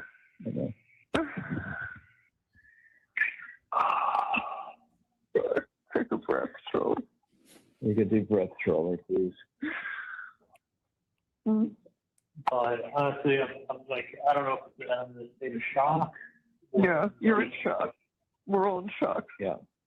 All in shock. I had a feeling though, so it's not like, listen, I've been up in Tallahassee for a year and a half. I mean, I got a taste for how big this case was. I had no idea. There was no way in hell I was ever going to get a fair trial up here. No, but that's fucking way in hell. No. Listen, even with the jury consultants, we ended up using X's on people that were like fucking horrible. Like not even like selection. It was just like get the people off that you like. I mean, honestly, I sat there and like the same people that I said let's X off our jury. To be honest with you, were the same people the jury consultants were like, yeah, you can't have these people on your jury. So it wasn't even like picking good people. It was about just keeping the fucking horrible ones off that we could have come on. There was no like. Every time I said, oh, this one, I had the same numbers down that we had to get rid of. Yeah, I had on my paper that they had to get rid of. There was no, you know. I know. It was, listen, these people didn't deliberate. We know what happened. They were decided before they went back, filled out their papers, and came out. That's not a deliberation. They looked at a couple things. I got them in it. They probably ate for an hour and then talked about some stuff. Went through this paperwork, filled it out. Exactly what happened. Because they went all the way to like I guess 1:30 with the opening stuff. And they probably took lunch till 2:30. Yeah. They didn't deliberate. They did nothing. They did absolutely nothing. vigilante No, stuff. when they came in and I saw when they came in this morning and nobody looked at me, I knew they'd already made up their mind. Yeah.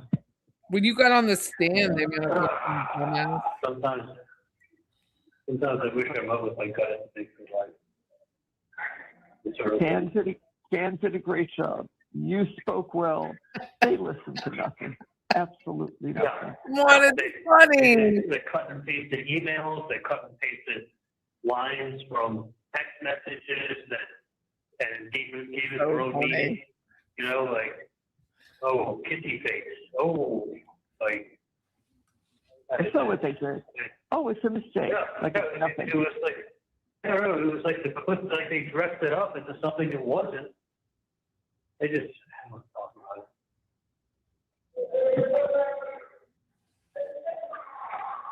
I'm in shock. I'm partly in shock, partly not surprised, partly just certain things that I don't want to go into, but I just wish I went with my gut instinct. What was your gut? I wish I would have gone with my gut more in life. What it's about, right? So you guys take care of yourself. I mean, not saying any of you guys getting sick out there. One more thing on my head. Yeah, no. Yes, I don't have much. You know, I know. I don't really have much in life anymore.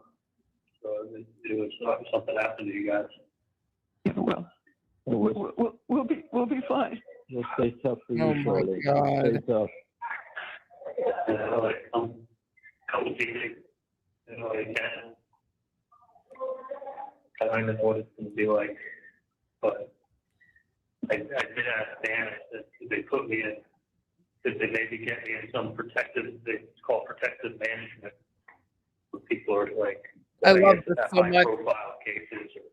I love it so much because that's why it's in South Dakota, which is a much shittier prison than we have. People that are like police officers, when they go into custody, they put them in certain areas, but they can't put them in general population. I heard there's camps that are like that. I'm in shock.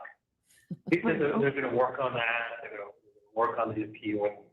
Right. I mean, listen, it's such a high profile, you know, it's like you have to get an appellate lawyer. It's such a high profile case that, I mean, listen, everyone's saying all the right things. Listen, I had a gut. I really did. There was about 45 out there. And, Let's see what develops. Just let's be patient. yeah, so, the judge gave these people plenty of warnings. I'm sure they're following their little instructions. I'm sure they did. Yeah. So listen, these are people who took a Catwoman. These are all people from Tallahassee. Hi, agent. There's no way there's no way under a rock. There's no way you don't know about this case. You know, this is the biggest. This is like this is the biggest case they've had up here since in the 80s. This was. Charlie, they weren't listening. They weren't listening to anything because if they had a brain and they were listening, it was very clear. Yeah, But the Lancers don't listen. They just go. They just do. They don't listen. Yeah, and they're hammered with someone like Georgia Catwoman, who makes it real simple for them. She didn't even. She had no evidence. She had nothing. No.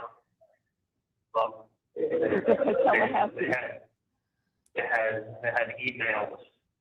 Look at the emails. Oh, look at the emails. Which is, The emails that never mentions anything about danger or violence. I trust me. I know that it's not how they're for they use it to paint a different picture. To paint the picture. You know, I mean, Jesus Christ, they made a deal about me calling the home line I've had since 1979. Like, you only lived there for 3 months in 2014. So you're only there 90 days at 14. They're going to charge going to 16. Well, yeah, it's because the house was sold at 15, and you're only there 90 days. And there's nothing special about calling my home phone. But they put up a pie chart, and they made it look like there was something very suspicious about calling you at home. Yeah. It's just like you said, they painted a picture without evidence. That's what they did. Mm. Yeah, they literally, they had a theory. I don't know what to talk about anymore.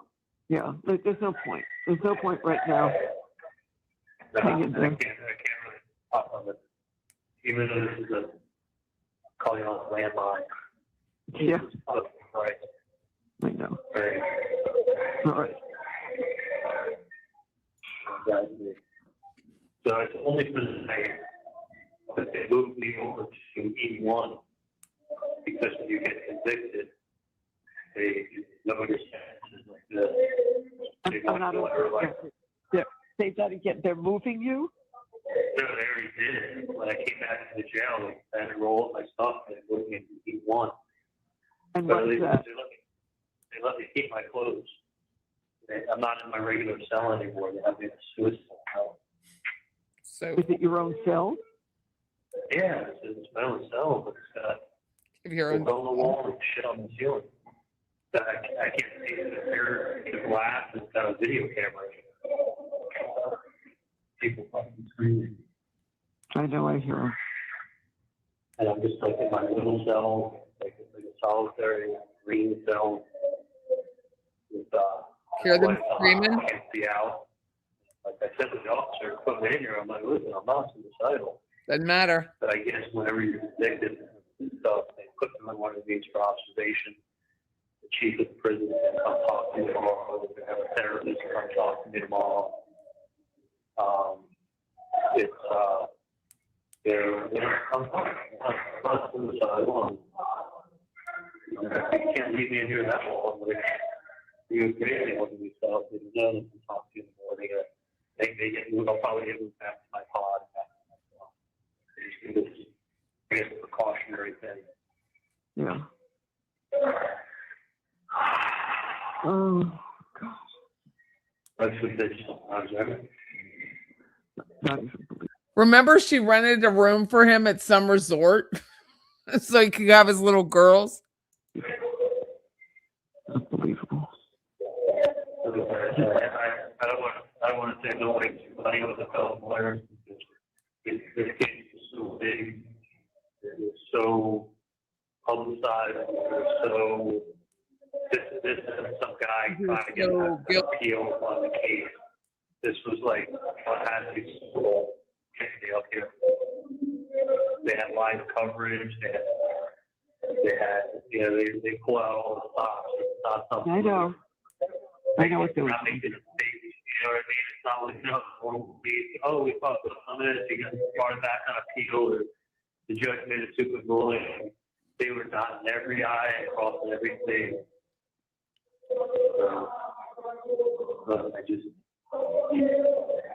I love you guys. I love you, Charlie. I love you, Charlie. I love you. Look, I love my Get through whole heart. tonight and get Please. through tomorrow, and just call us anytime, please, okay? Yeah, no, listen, take something so you don't end up having a heart attack tonight, okay? Okay. Okay. Listen, I love you guys a lot, okay? I love you I too. love you, Charlie. My whole heart. I love you. Please. I love Please you. understand, like, I just take care of Roman for me and keep an eye You know- out for him. You know I will. We will. I know it. And then Charlie. that's Wendy. By the way, I wrote Ben From Vietnam. Take care of like a month ago. He never wrote me back. I know. Ben's over it, dude. Ben was over it. Yeah. I'll let You know Yeah, what? no, that's it. Yeah, no. How's Wendy doing? I can't talk to her. I don't know. I don't know. You don't talk to her? I did not talk to her. I can't do it. I can't talk to her. Anybody else but you. Good fan. Yeah.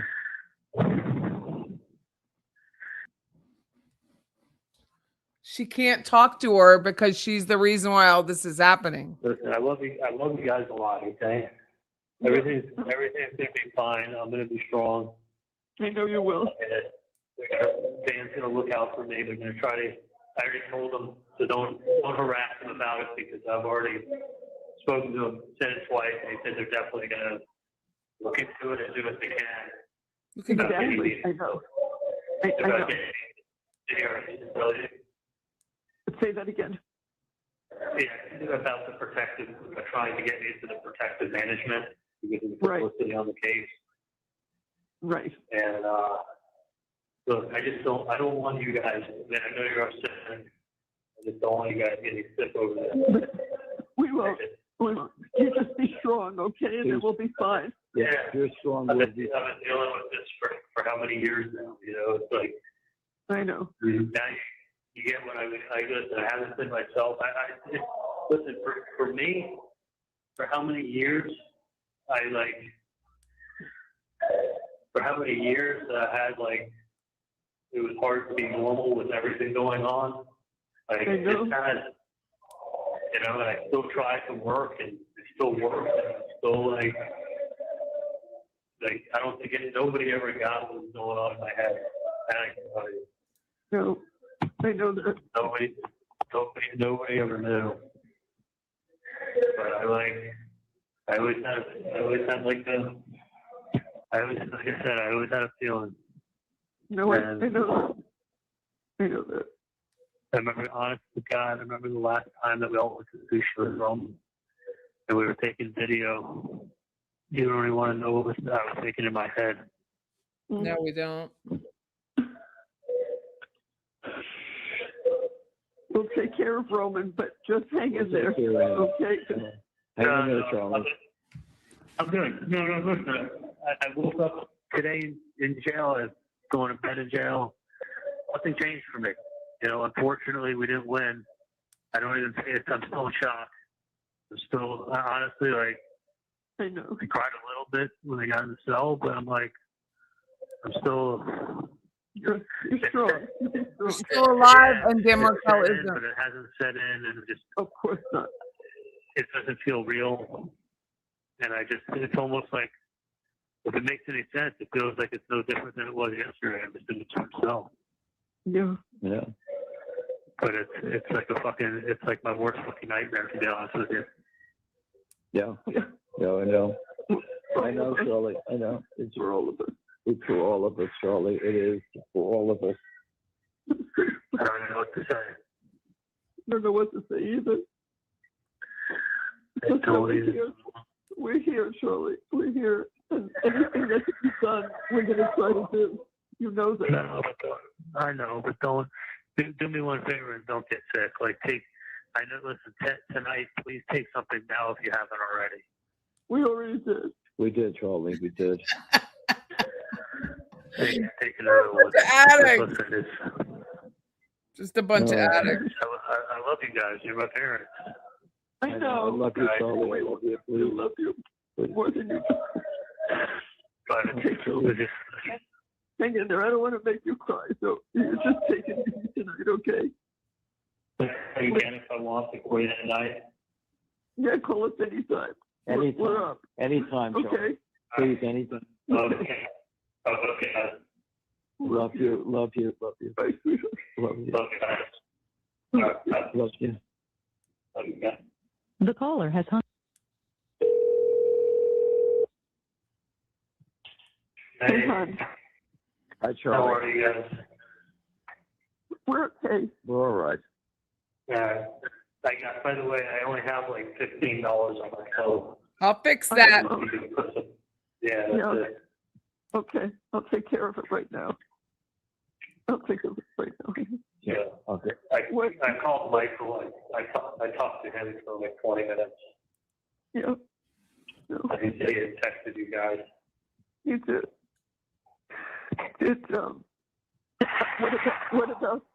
What about commissary or eye care? What about those things? I got food for. I'll get the food when I get back into the pod from the guys I gave it to. I'm not that hungry. I had chicken tonight. Chicken, but I ate it. And they gave me 2 packages of tuna fish back. They'll give me my food back. Last night I thought I may be getting out today, so I gave away all my commissaries that I had saved up. Right. But the 2 guys I gave it to, I'm friends with. They'll give it right back. It's not. Okay. they're I'm not friends keeping it with or them. anything. But I'm just in this one cell for the night.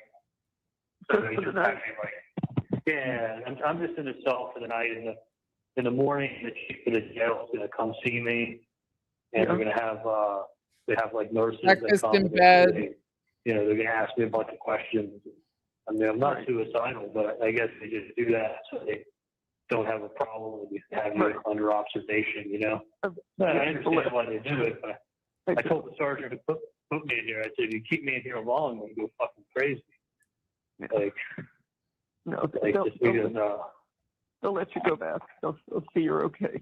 They'll let you go back. Yeah, no, I'm fine. Listen, I woke up in jail. I'm back in jail. I've been here for a year and a half. I guess I'm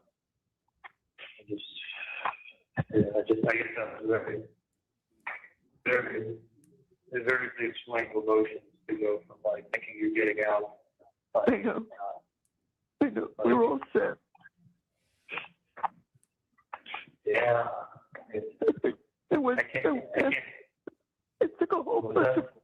It took a whole bunch of clothes from a couple of weeks ago. I packed up a suitcase for you, so when you came, I had it ready for you to go to a hotel with it. And I had everything ready for you. We were sure you were coming out. I didn't honestly. The way I've been to Tallahassee for a year and a half, I could tell the temperature up here. I could tell how everybody knew who I was.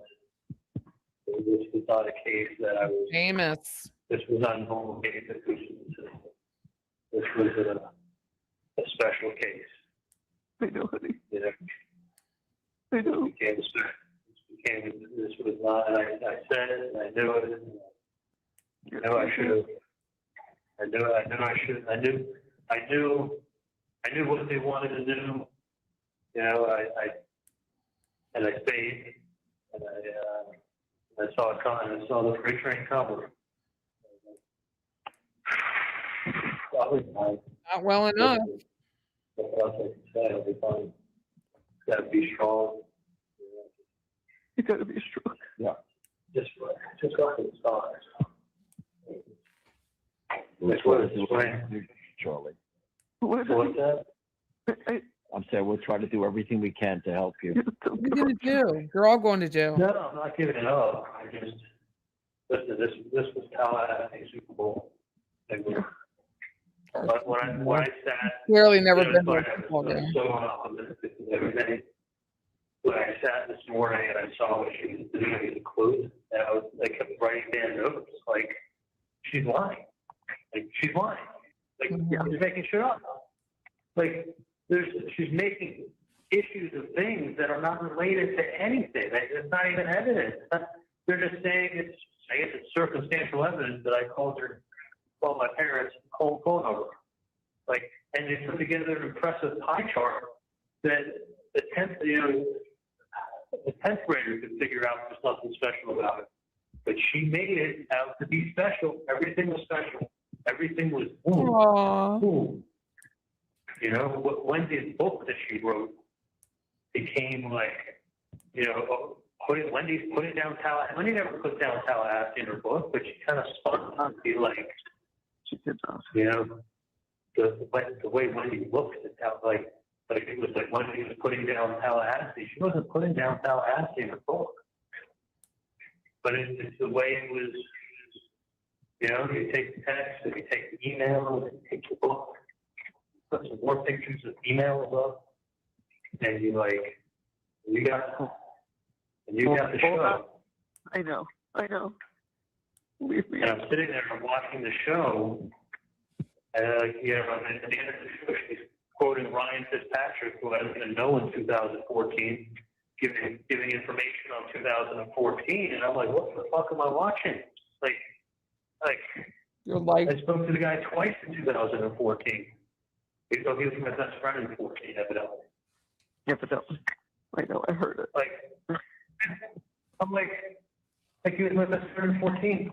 And then they say, listen, whatever the thing that he gave instructions, and told me, like, whatever the prosecutor says or the defense attorney says in closing, it's not to be construed as evidence. It's not presented as evidence. They're just summarizing things in the case.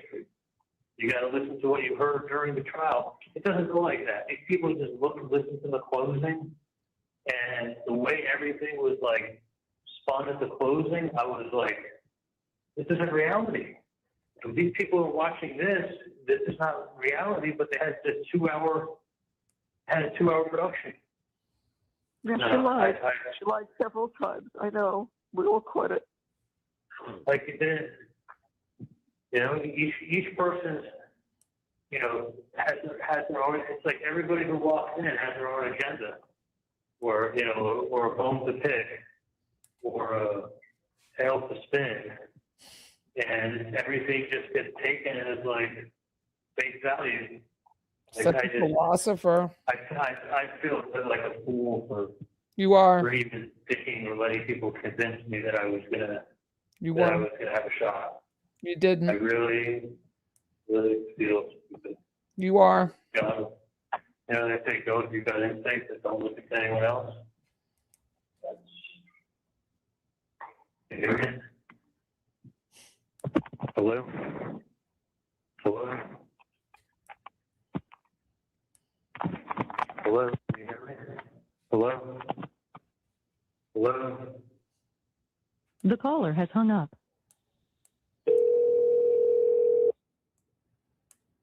Hey. You couldn't hear me. I knew something was wrong. Yeah. No, I couldn't. Did you hear me saying hello, hello, hello? No, not at all. Because I was doing the same thing. You didn't. Yeah, it just went quiet. And the bars didn't go down on my phone. What is all that groaning about? So you've got what? The same, they take your mattress and put it in another room? Yeah, I rolled up my mattress and I got a blanket. I know. I don't know why they haven't made that public.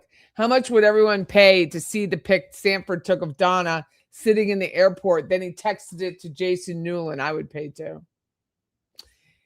Because he said it wasn't a relaxed visit. They were very anxious. And it's just in another room.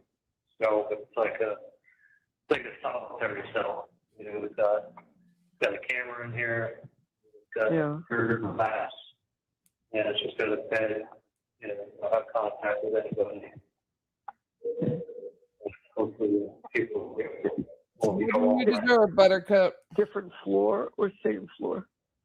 No, the picture of my pod, you can't picture it, but there's like a contact. It's my pod set. Is there 2 stories? You know, it's got a second level. Right. So it's got a second level. Trying to imagine if he's and on then that a first level.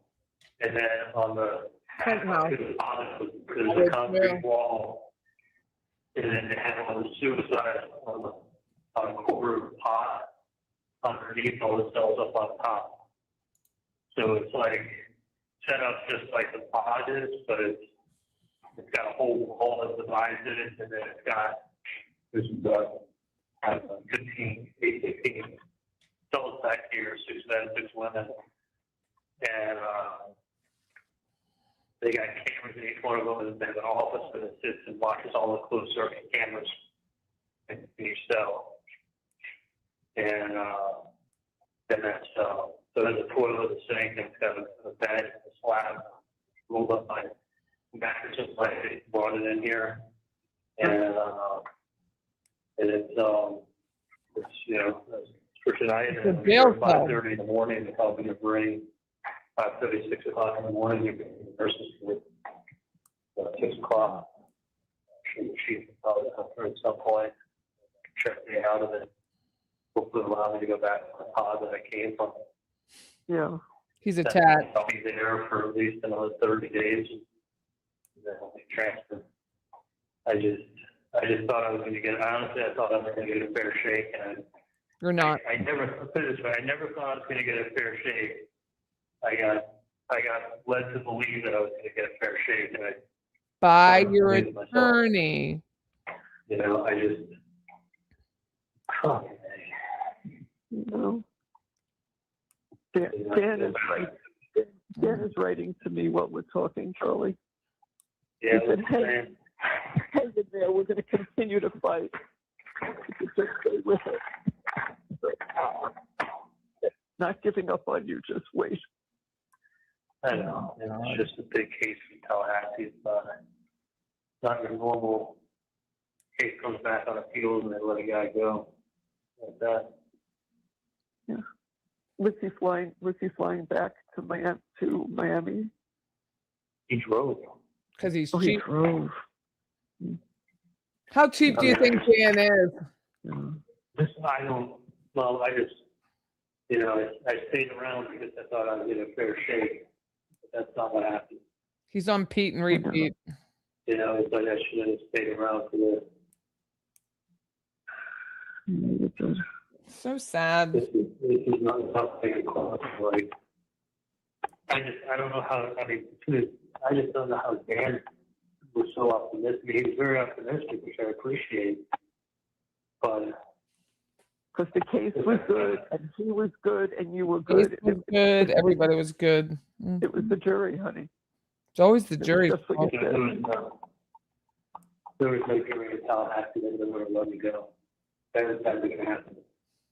I mean, she, you know, we were like outsiders up here. Let's put it that way. We were definitely outsiders and looked at as like people from another planet that shit on Tallahassee. You know, when she started doing that whole thing about Wendy's book, I was like, Didn't he already go over this? What does that have to do with anything? well, Didn't he already go over the Windy book thing? That's what she you know, did. like, what are you doing? Why were emails a constant like theme? You probably lost 80% of it. Listen, you never win. You have to get it. The best you can do is, like one of the guards was saying to me, he goes, the best you can do is hang. You have to have unanimous. I mean, 12 people have to vote your way. I mean, you think you're going to get all 12 people to vote your way? You're crazy. Not up here. The best you do is hang. If you hang, you do it. The best you do is hang. If you Didn't hang, get stay here. one. You hang until they retry it. And they get another bite of the apple. Yeah. You know, like, these people fucking hated me. I mean, Yeah. you know, they looked at me like, you know, like you this murdered guy was somebody? making $5 million a year. Yeah. I wasn't. I know you weren't. Mm. Well, they're not finished, this family. It's just the start. Well, I know. Look, there's nothing, as you know, there's nothing you can do right now. You get through the night, you'll see these people in the morning, you get back to your cell. I'm going on to Bizarre. cash at last, the money to the account, so we'll be okay. And you need commissary money too, right? Commissary and Like the commissary, man.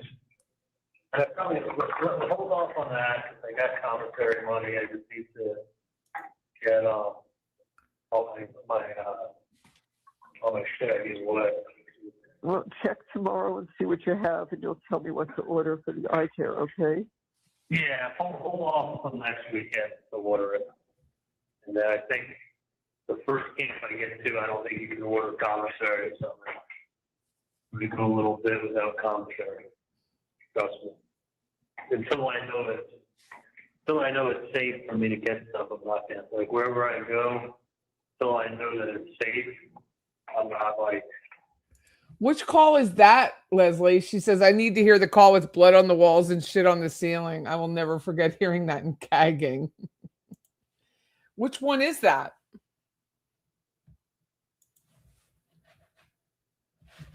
Yeah, he packed his suitcase. I'm not gonna be ordering like I have, you know? Like I had my Right, own so- cell, my own badge. You said you're going to probably go back to your own cell tomorrow, right? Charlie? Hello? Yeah, sorry, the thing, the bars just went down for. Remember, I worked in that jail. I worked in Charlie's jail. a second, I'm back. Oh, okay. I was going to say, I thought you get tomorrow. You'll go back to your own cell, right? The private cell. Yeah, I should. I'm going to Private be in cell? Leon for A month. I'm going to be in Leon County at least for another month because then they have sentencing, and then they'll move me after they do sentencing. Yeah. Like I'm only going to be here for probably a month, and then Get they attached. usually do sentencing, and then they usually move you like the following Tuesday. The Mhm. buses come, and they move you to like an intake center. You learn all the stuff like you have to do. Kind of like they keep it like military. How they want things done, and then from there they'll tell me where they're going to ship me. Somewhere to pick apart. So last thing I need is for you guys to get sick of because Oh my I don't God. really have much else. The It's going to whining. be fine, Charlie. Yeah. I just need you to be okay. It'll be fine. Yeah, no. I'm going to say the We'll be in shot. Vietnam. Yeah, We'll be getting our yesterday. Remember- Remember when she was having her bail hearing? After this, we should go to that. Remember when she was having her bail hearing and she was like, I just wanted some peace. Just wanted some peace. More comfortable if I was with myself. I was Right, more right. comfortable if I was around the people that I talk to. Right. Walk around the little rec deck area. I just, His buddies in the 9:30, pod. The lights out at 11, so Remember the let's go old to sleep. I'm gonna get punch drunk in about a minute, but remember the old HBO Cell Block H? That's Charlie. He's like, I want to be around my own guys. I want to be around my guys. And, in this pod, well, I haven't had that. Cell they Block don't H. let the lights on. No, but I can honestly, I've gotten to the point I just put my head underneath the blanket, and then it's dark. I've got a sheet, Yeah. and then I've got a big blanket. So I do that, and then I can sleep. Okay. So I'm in here, and it's just pacing around. They don't shut the lights on. They got the cameras on. Huh. They have a guard sitting watching the cameras. Get used to it, Donna. I don't know. I just literally was really thinking I was getting out. We all did. We all did. That's It was just a shock. Real- Like I came to believe I was getting out, but like the temperature here in Tallahassee wasn't time. You know what I mean? You know where his sister was, right? When he was being convicted. Do you know where she was? You know where Wendy was while the conviction was being read? Orange Theory. She was at Orange Theory. It's just like like the way everybody's reacting to everything. It was like everybody's drinking the Kool-Aid too much. Don't drink the Kool-Aid. Yeah, they did. I should have. I know. I would say trust your gut instinct. Yeah. Like should have trusted my gut I know. instead of listening. Your gut's always right. People. That's always right. No, and then I have like, people convince me otherwise, and then I'm like, oh, okay. No, cool. Should have gone with my gut instinct. Like it was so, trust me, like it was so on, it was ridiculous. Like my gut instinct was so on, but I didn't trust my gut. Like, when we get it. Doesn't it make you wonder, doctors and attorneys, they won't tell you the truth, will they? They will not tell you the truth. The two says Donna's indigenous name is caved in nose. Doctors and lawyers will not tell you the truth, even when you're paying them. It's a good gut instinct. Yeah, I know. You know, I trust me. I knew when I was sitting eating sushi with Roman that last time that I was with him. Like when we all went to sushi in Weston. Yeah. Remember, you know what I'm talking about? Does anybody question taking your child for sushi? Like, you think the kid might want a burger and fries and you're taking him to like some sushi sashimi? Yeah, I look at the pictures all the time. I know exactly what you're talking about. You know the video when I'm eating sashimi with him? Yeah. Yeah. I swear to God on my life, I knew when I was sitting there taking the video with him. I just did. That's going through my head. You know, wasn't enjoying the moment as much as I was thinking, like, this is on video. Really, I had a weird, you know, like the turtles. It was weird. It was almost like an out of body. I felt like it was out of body experience while I was doing that. You know what I'm saying? Like it just. I do. I was there with you. Like I was there, but I just felt like this was like I was literally cherishing every moment. More so than I should have been for eating sushi with my kids. Yeah.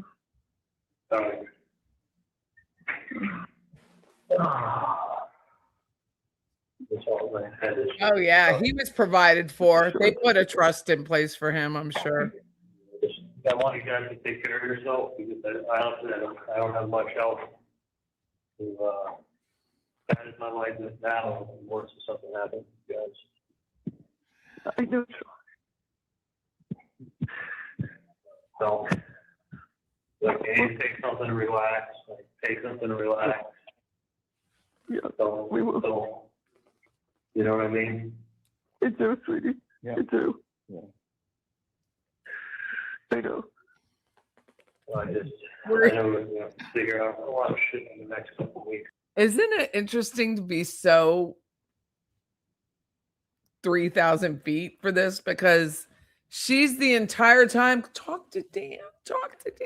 Meanwhile, Dan's telling them to get on a plane. Anyway. Right. Today's not the day. Today's not the day to figure stuff out. Not today. No. I'm honestly, I cried a little bit myself, but I'm more just We are addicts. state of shock. You're in shock. I know. You're in shock.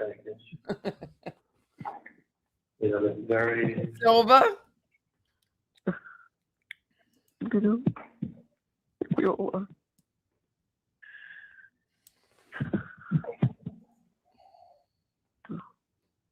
Yeah, just hope. Just, Yeah, talking of. what's that? I was just You going have to to say, talk. Yeah. just hang in there. Silva please. was massive. Yeah. Things might change. No. Things can change. I mean, miracles can happen. That's right. But it's number one in this case is that we have to get moved out of Tallahassee. I mean, it was absolutely. Now it's It was an 12:30, absolute Debbie. joke when I was sitting there, fucking, you know, it was a spectacle. True. It was literally a spectacle. Beach says Donna kept trying to get him off the phone so she could make her travel arrangements. Boy, what a waste of money that was. And 93 were honest enough to say that they already, what they knew about the case. Hey, Eric, I doubt it. Revealed their biased opinion. We had 5 people on the jury with law enforcement in their family. With law enforcement in the family. Whining about it. Yeah. Like, I had a guy that was a 20-year sergeant in the Army and then retired in the post office 20 years. Or working in the post office. 20-year sergeant in the Army. Like, 20 years black sergeant from the United States Army. Like, you're not looking, like, how is this 16-year-old retired sergeant from the Army look at me? Like an alien. like an outsider. I mean, I was a total outsider up here. This was not, nobody could have won this case up here. Oh my God. Not even, I mean, you think Dan could be that wrong? Yes. You know, I guess Like, you it's gotta have because- 12 people go your way to get out. Yeah, Where's I know. They Becky? didn't have one. They didn't have fucking one. you could only make so many X's. That's the problem. What? Yeah, I mean, the X's Oh, are really oh, being the used. They're three X's. They said, "I'm with Charlie and fair shake. Get him out of here." They used their 12 to get anybody that would have given me a fair shake. That they threw.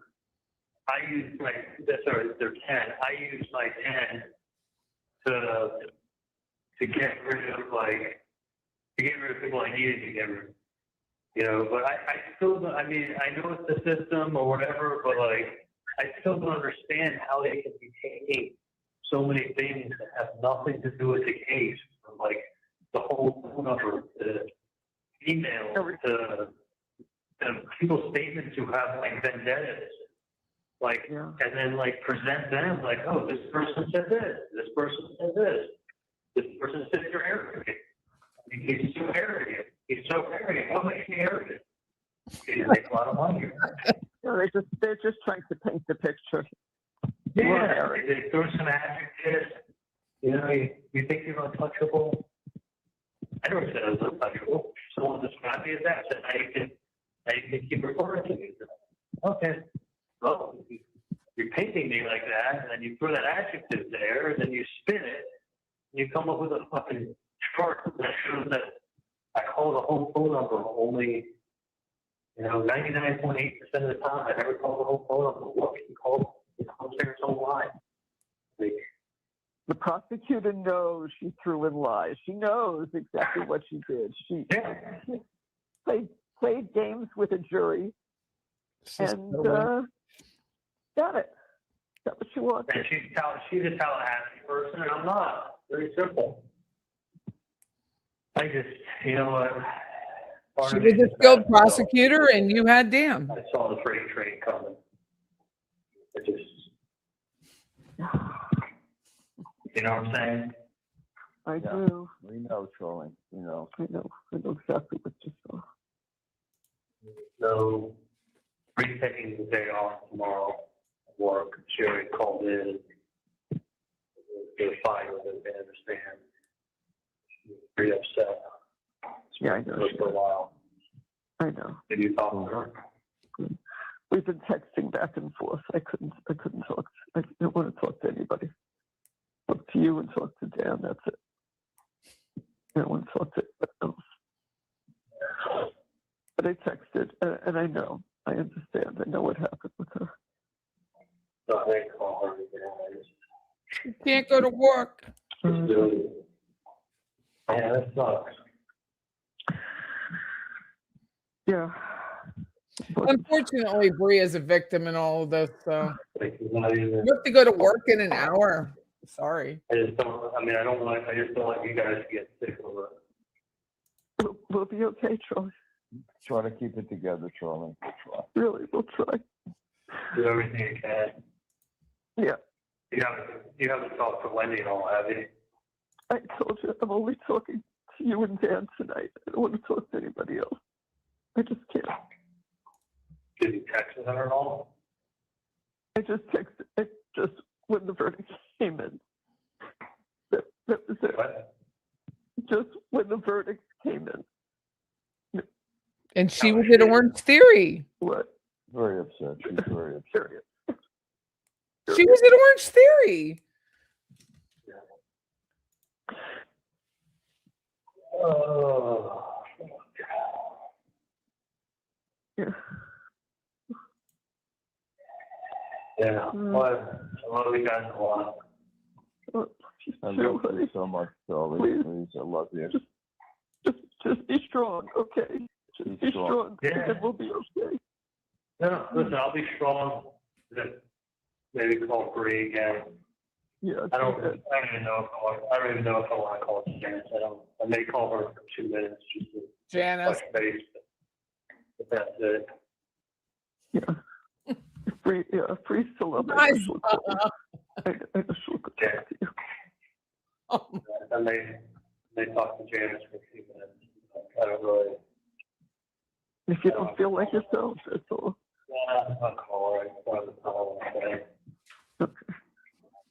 2 words, Ben and Lincoln. That's why they won't I do it. really thought I was going to get out. I know.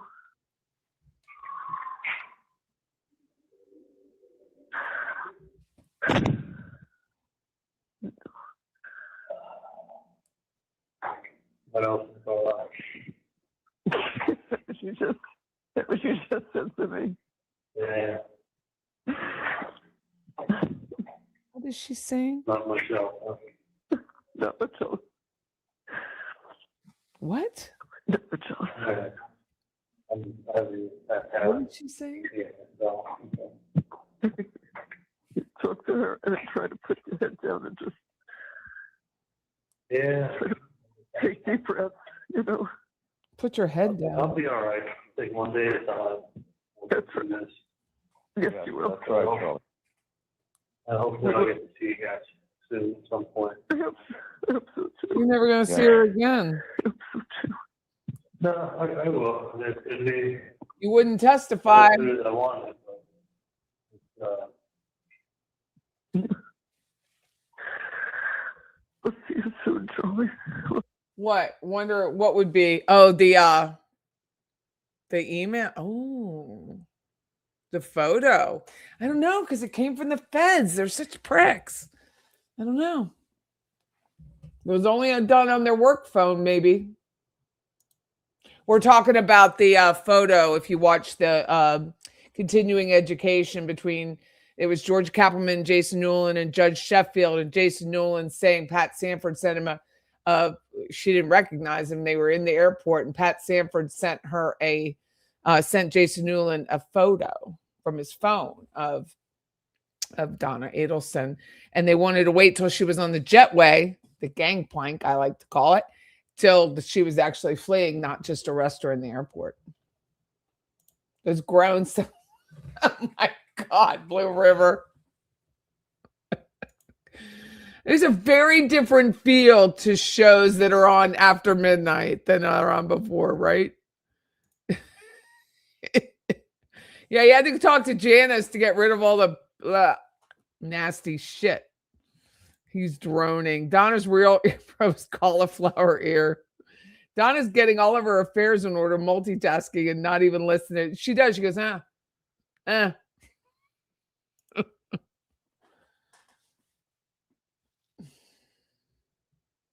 They could have tried this case on the moon and still came to the right verdict. I know. She's like, which level are you on? Which level? He did get a fair shake. But if juror number 15, was it 15? Yeah, 12, 13, 14. Juror number 14 had been a real juror, it would have hung 100%. If that juror was not a alternate, it would have hung. He would never have convicted him. You could tell. I think what Charlie means by a fair shake is 12 extremely gullible jurors. But I'm telling you, that alternate had been a juror, an active juror, it would have hung. He was so in the pocket for Charlie Adelson, making just uneducated statements. The fact that that man actually works on a heart monitor, or like a heart machine that pumps your blood while you're having open heart surgery should scare every one of us. Absolutely scare every one of us.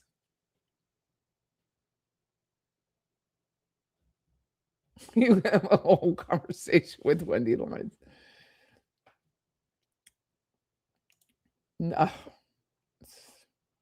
Finger smeller made bank. I hope neither of them have pillows. Talk every day. We'll see you soon. Yeah, I'll talk to you guys. Yeah, he's a big brother. He's always taking care of My me. priorities too is I just want to take care of Rome as best I can. We'll make sure that happens. And have faith because there's a chance there's a chance that this is going to change. So just have faith, okay? Yeah, no, I do. And listen, you never know. It just had, it had in order for it to Rashy knew how change, much definitely to had fill his new pool. That's funny. to be out of Tallahassee. The jury selection was It was a joke. sham. It was a sham, actually. It's a sham. It was a sham, and like, put it this way, if I would have known that she was going to be able to do what she was doing with, making the case about text messages and emails and Jeff McCall statements and Ryan Fitzpatrick statements and, Yeah, make the whole case. yeah. Jesus. If they had not I got know. Mr. Geiger to stop, I mean, think about it. That whole thing. If Geiger hadn't heard something, which it was July, it's during the day, someone brought up a great point, and I'm so sorry I don't remember the name of the person that did. Who called it that the hit had to be done during the day, broad daylight? Somebody called it. And that's when I thought, well, maybe it was actually supposed to be done Thursday. Maybe it was supposed to be done Thursday.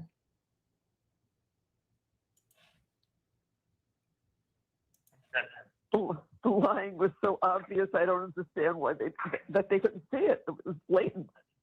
Well, it's not that. I mean, look, you should go to book. You think anyone on there has read a book in the last year? I didn't even read his book, but Oh, please. Like he read a book. how many people in that? I mean, like someone writes a book. I mean, what'd she say in the book? I mean, she was putting down Tallahassee in her book. She was foreshadowing She was. the place that they were stuck in. Like, Yeah, right. if you took out 90% of what she was saying was just utter fluff. Like, it was just painting a picture. Painting a picture. I mean, you trust me, this was not, she wasn't putting on a trial, she was putting on a show. I mean, I thought it was going to be more fact-based than like show making. Hey, Tallahassee, Only Lassie. one side had facts. The other side was just blatant nonsense and lies. Yeah. That's evidence. What about the text message where I said there's 5 reasons why Wendy shouldn't buy a house in Tallahassee? How about the one is that a house is a pain in the ass? And there's constant maintenance. How about 2, my house appreciated in value by 50% by the second year I owned it. Like, I mean, there's 5 reasons. They maybe have to be like, aha. It's just like Mints on their pillow. Mints on their pillow. they didn't look at anything. I'm sorry. They didn't look at anything that they had to be honest. It was nothing. And it's really a sinful. He presented well. He did a great job. I mean, there's no complaints on that part at all. Nothing. No, I know he worked hard. There's no doubt. This was a case was never going to be won in Tallahassee. Never was this case going to be won in Tallahassee. That's the only thing I can tell you that's positive, 100% positive. I just kind of, I didn't expect that from the prosecution. No, I thought When? it was all the show. You're an idiot. It's such a joke. Know thy no enemy, evidence Charlie. Know thy whatsoever. enemy. It's just because that's what they wanted. That's what they wanted. Well, listen, they painted a picture, and people hated you from the picture they painted, and that made the rest very easy. Shameful. God. Look, the number one thing I can't have is you guys get sick. Oh my God. I promise. I promise Imagine- we'll be okay. You need to take, you know, take No, it's actors in just it, it's the take a noise deep breath, crackling. Yes. relax. Not, you know, it's not worth it. Take a little less, you might as well take a little more. Just try to relax. We will. We will. Yeah, I love you guys very much. I love you very much. I love you too, Charlie. You know, I've always loved you. I've always loved you. We'll take care of this, Charlie. Work through it, okay? Yeah, yeah, I'm staying strong. I'll be fine. Stay strong, I'll be good. We'll get myself tomorrow. We'll ride a The little bit. longest goodbye ever. Okay. My God. Okay. Make We'll- fun of you. I'll tell her just to give you guys a few days before you come. I didn't hear you. I'm sorry. Give her a I'll few tell days. Janet to call her at the end of the week. Yeah. So you guys feel a little bit out right now. Okay. Okay. I love you, sweetheart. Love you, Charlie. We'll talk tomorrow, okay? All right. I love you a lot. Have a good night, okay? I I love you. love you, Charlie. Oh my God. I think I've been it for one more video. Let's watch her bail hearing. Let me find it. Oh my God, it's so good.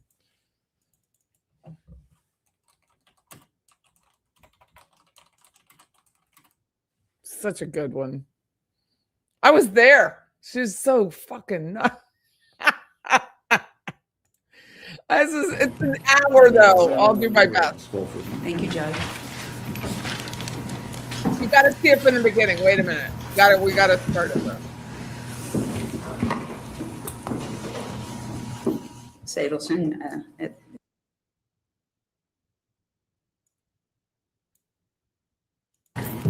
You may examine when you're ready, Ms. Fulford. thank you, Judge.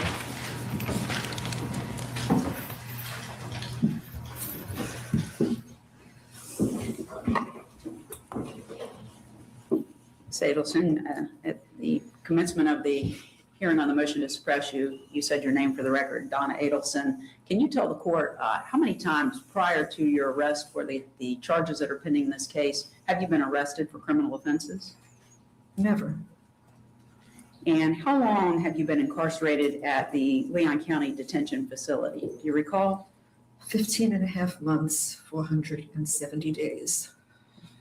And within that period of time, the 470 days, have you been held in the same location in the Leon County Detention Facility or different locations? Different locations. Okay, and your first location was where? First location was in solitary confinement on a direct observation unit. Do you know how for long you were there? 50 days. Okay, and where did you go following solitary? To the N pod, like N is in November. It's an open pod, general population. What does that mean? Open pod, general population? So I was with 60 some odd other inmates, all in one open area. And you had beds in your room, I assume? There were each sections off about 10 women.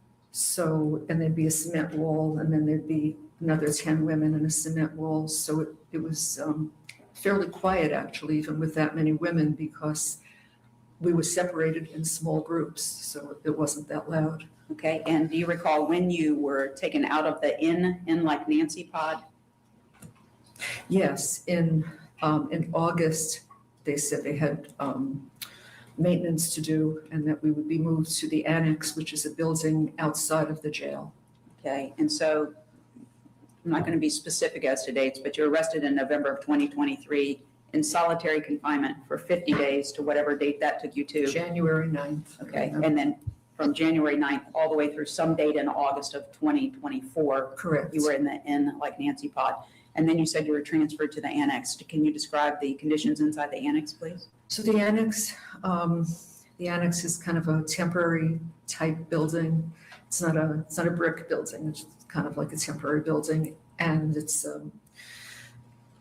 and there are 66 women, all all in bunk beds, all open. You're kind of one on top of the next. There's no separation at all. So one big open room, if One you big will? open room with 66 beds, yes. Okay. And how long did you stay? So from August of 2024 until when? How long did you stay in the annex? I was moved again on February 3rd, 2025. Okay, and you were here when the gentleman was testifying about the call buttons to alert someone if you're having a medical emergency. Was there one of those in the N pod? No, Was there one in the annex? no.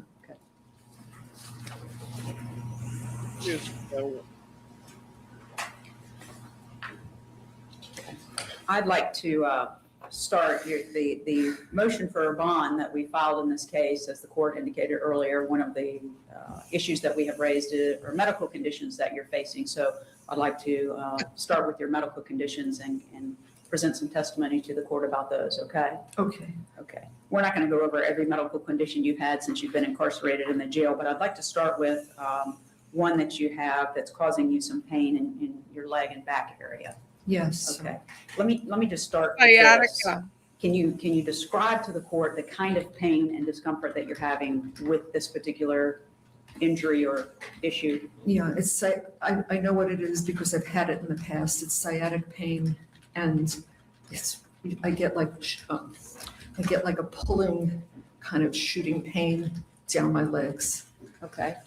And you said you've had it in the past. You mean prior to becoming incarcerated at the Leon Yes. County Jail? Yes. Okay. And during the course of time before you were incarcerated at the Leon County Jail, did you seek treatment for that condition? Yes, I did. And what type of treatment did you obtain for that? So I saw my orthopedist, and he gave me a steroid injection in my spine. Okay. How long were you suffering from the sciatic condition prior to becoming incarcerated?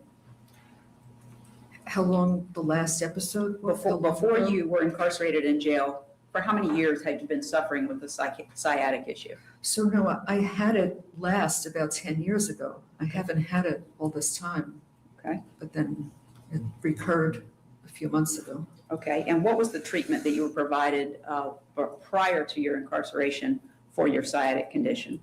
It was the steroid injection, and within 48 hours, it was gone. The pain was gone. It was amazing. And where did they do the steroid injection? Where's that in your body? In my spine. In your spine. Okay. Is that an outpatient procedure, inpatient? Yes, outpatient. Outpatient. Okay.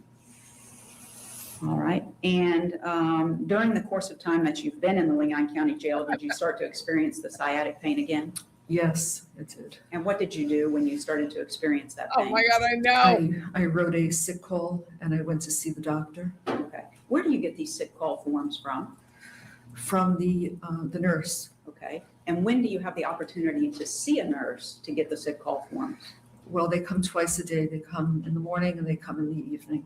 Okay. And we'll get to what those times are at a later point. But if you don't get a form from a nurse, is there another way to obtain it that you're aware of?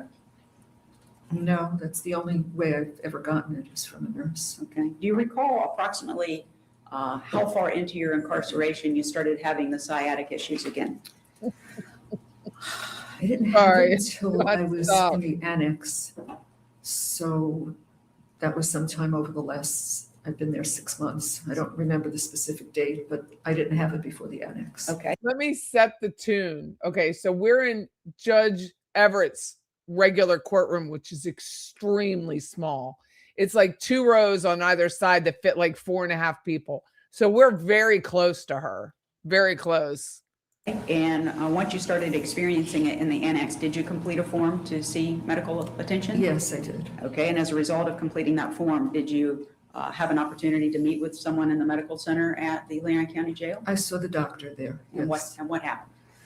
And I explained what I had, and she said, we do not treat that type of problem. We could offer you some Tylenol.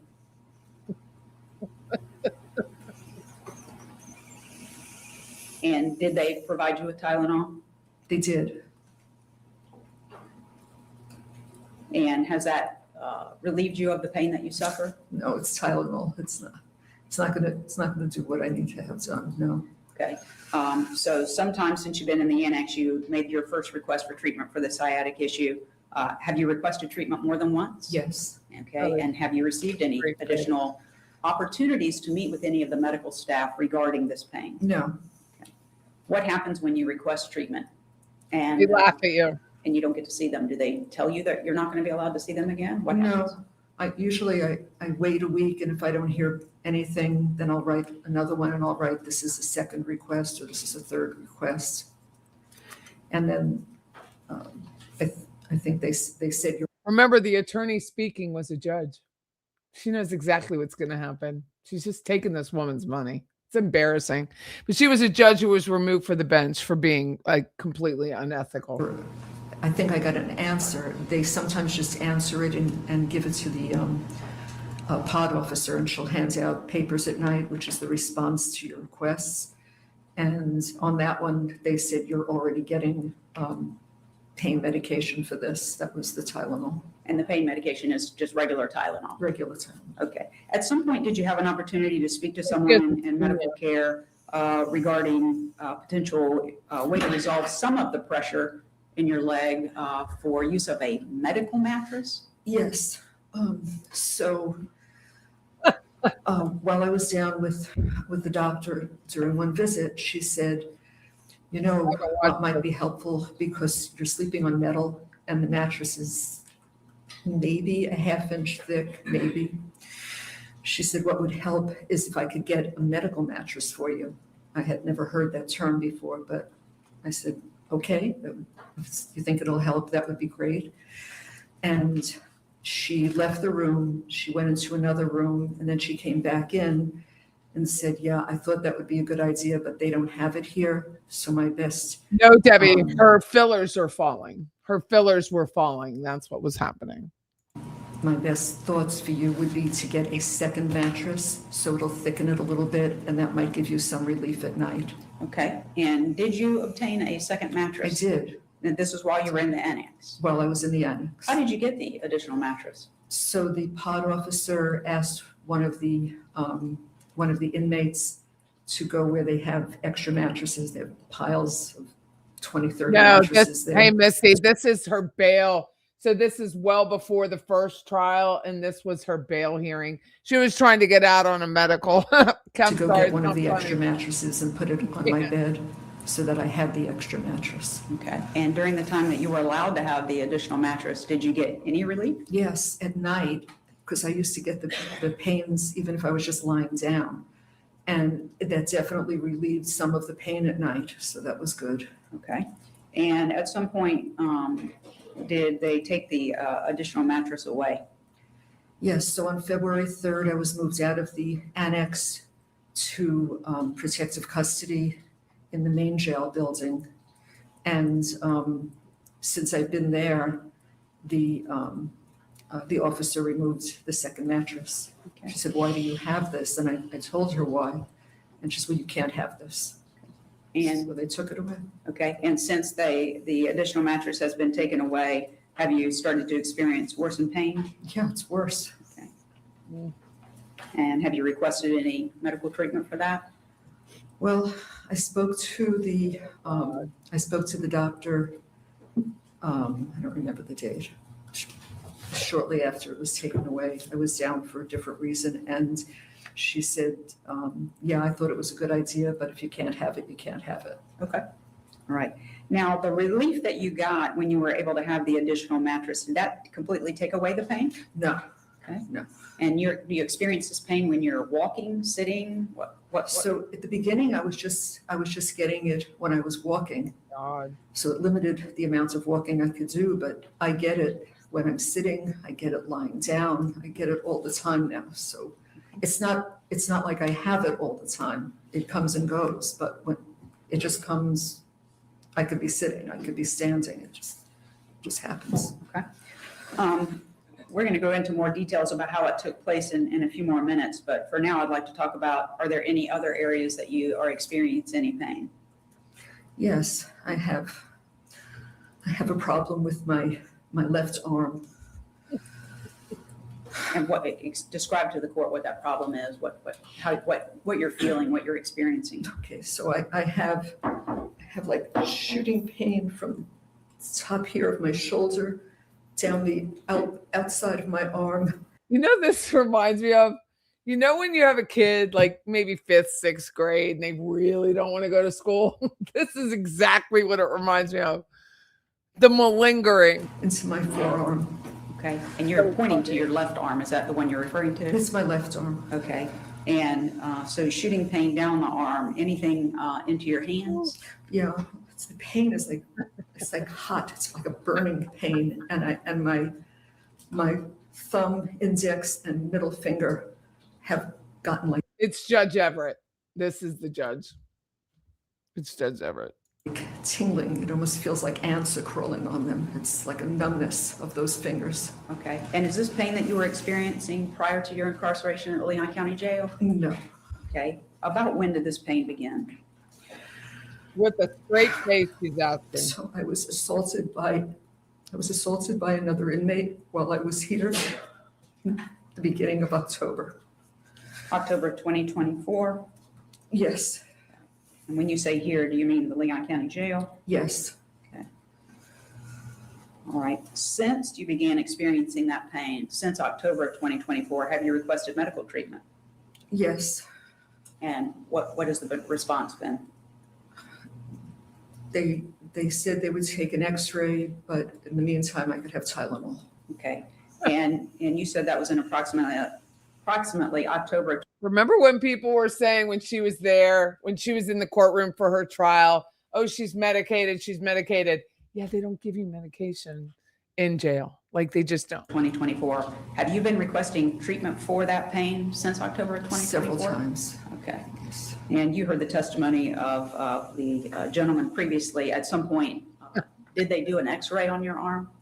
Yes. And when was that? It might have been February 3rd. No, that's the day I moved. It's shortly after February 3rd. I don't know the date. Was it after you were removed and placed in protective custody? Yes, it was. Okay.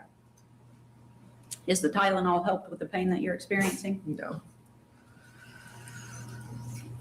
Meanwhile, she's doing yoga in the down the stairs cell.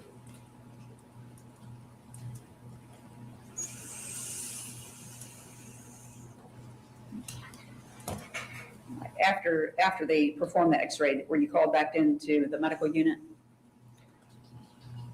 It was for another reason, but they did call me and they told me that that the x-ray showed no fracture. Okay, no fracture. That's what they were looking for. She was That's what they're looking assaulted. for. Did they offer any type of physical therapy for your shoulder, anything at all? No, I asked if they could do anything for it, and they said Stop no. it! Tylenol. Physical therapy. Oh my God. I forgot All all right. about this. Do you have any other medical conditions that you wanted us to address in Hey, Jenny. the bond hearing that you're suffering from? So I have a hearing issue. Okay.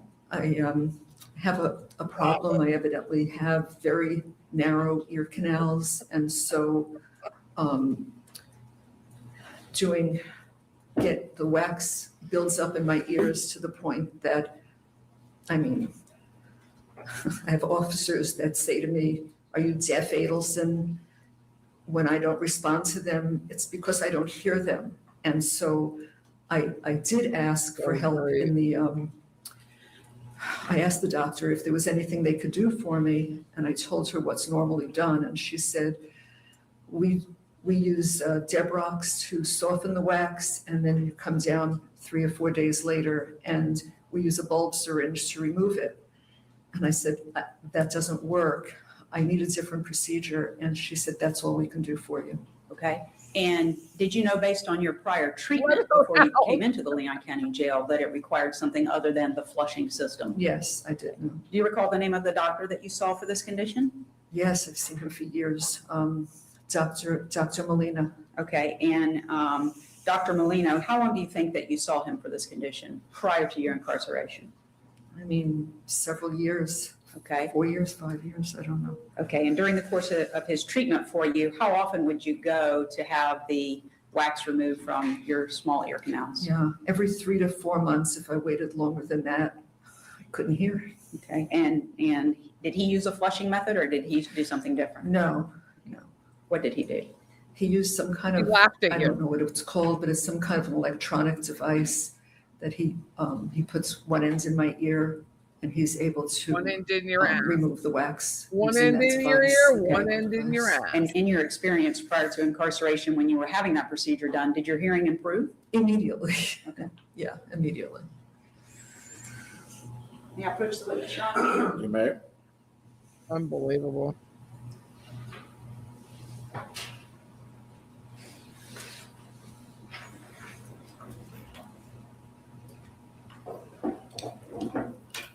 Mrs. Adelson, I've shown you what the defense has marked as Defense Exhibit 1 for purposes of this hearing. And it's a report from Dr. Molina, your doctor. Could you review that just to yourself for a moment? With a straight face. Okay.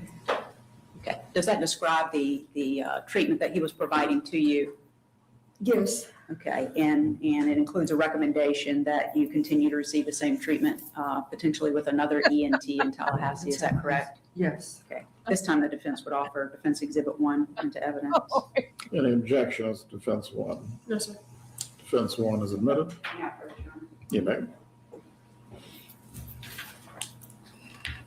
Thank you. During the time that you have, without disclosing any of the conversations, of course, but during the course of the time that you have met with counsel at the jail, have you had difficulty hearing us while we're trying to discuss your case with us? Yes. And what about over the telephone? Are you experiencing difficulty hearing us in that way? Yeah, the telephone is a problem. Okay. It was just like it. Have you actually gotten in trouble by some of the guards at the jail because they've instructed you to do something and you weren't able to hear them? Yes. Has that happened on more than one occasion? It's happened on several occasions. And have you experienced over the course of your incarceration that your hearing is getting worse and worse? Oh, yeah. All right. This is not a significant, I'm going to move on to something else now. And this is not a significant injury, but I did want to address this with respect to the type of medical care that you are getting at the jail. Did something happen to you recently where you cut your arm? Yes. Okay. Tell the court what happened, please. So I was walking past the washing machine on my way to the restroom, Oh my and God. I bumped into the, there's like a metal bracket that holds the washing machine in place, I guess, and it was my fault. I bumped into it. And what happened? So I cut my arm pretty badly. So what did you do after you cut your arm? So timing was it's kind of interesting because the med nurse was there doing morning meds. So I got onto the bleeding wouldn't stop. It was just pouring out. And so I figured I'll get on the line with the other girls and I'll speak to the med nurse. So I waited my turn and I got to the med nurse and she says, "Whoa, what happened to you?" And I said, "My fault. I just bumped into the washing machine and I cut myself." So she looked at it and she said, "Yeah, that's a problem." I said, "Yeah, can I get a Band-Aid or gauze or something, some antibiotic cream?" She said, "Yeah, I don't have any antibiotic cream and I don't have a Band-Aid." So I looked at her and I said, "Well, what should I do?" She said, "Well, why don't you use your toilet paper and put it on there?" I said, "But it's gushing. I can't put toilet paper on there." So one of the girls saw me and she said, "Oh my God." And she came running over and she opens up a sanitary napkin and she put it on there so that, and it was filling the sanitary napkin with blood. And so another girl came over, she took the bloodied one away and she gave me hers too. And I was applying that. So I said to the nurse again, "I'm not going to be able to stop it holding this. Isn't there something you can do?" No. She says, "The best I could offer you would be to fill out a medical request form." So I said, "Want me to do that now?" She said, "Yes." I said, "Okay, can I have a medical request form?"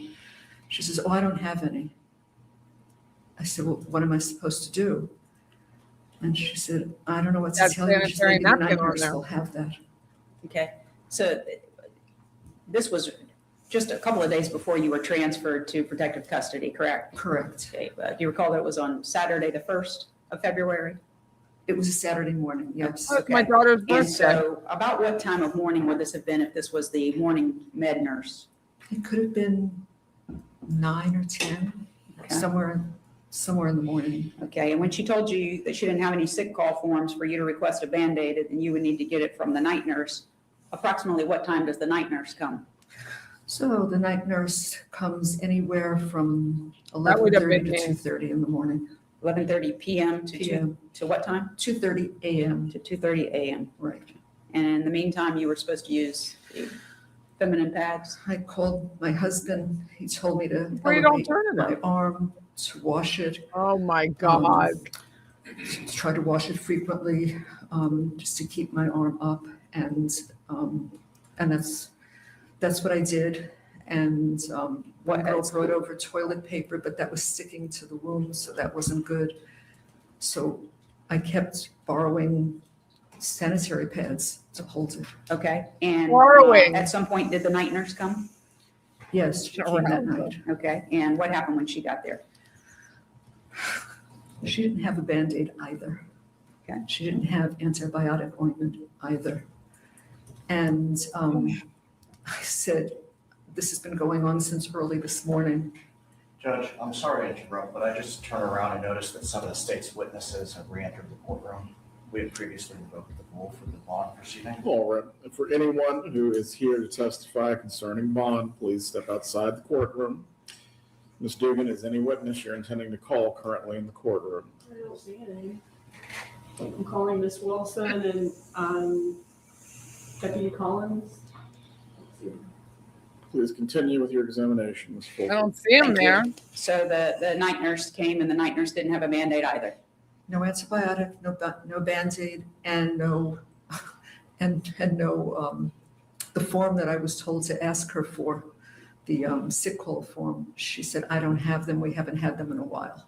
The night nurse? The night nurse. So how were you supposed to request, according to the night nurse then, how were you supposed to request assistance? So I was actually fortunate because there was a sergeant with the night nurse. She accompanies the nurse when she comes there. And she took a look at what I looked like, and the night nurse said, yeah, that's a problem. And so the sergeant said, I'm going to make sure you get a Band-Aid, and I'm going to make sure you get a form. You'll get it by tomorrow. When I go back with the night nurse, she said, I'll run some off on the machine, some copies, and I'm going to make sure that you get it. And did she? The next morning. Okay. The next morning I got it. From the sergeant? From the sergeant, yes. Okay. You got the Band-Aid and the call nurse? Yes. Call form? The call form.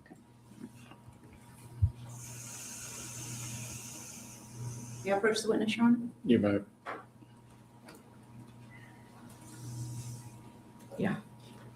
Adelson, I'm showing you what the defense has marked as Defense Exhibit 2. Do you recognize what's in that photograph?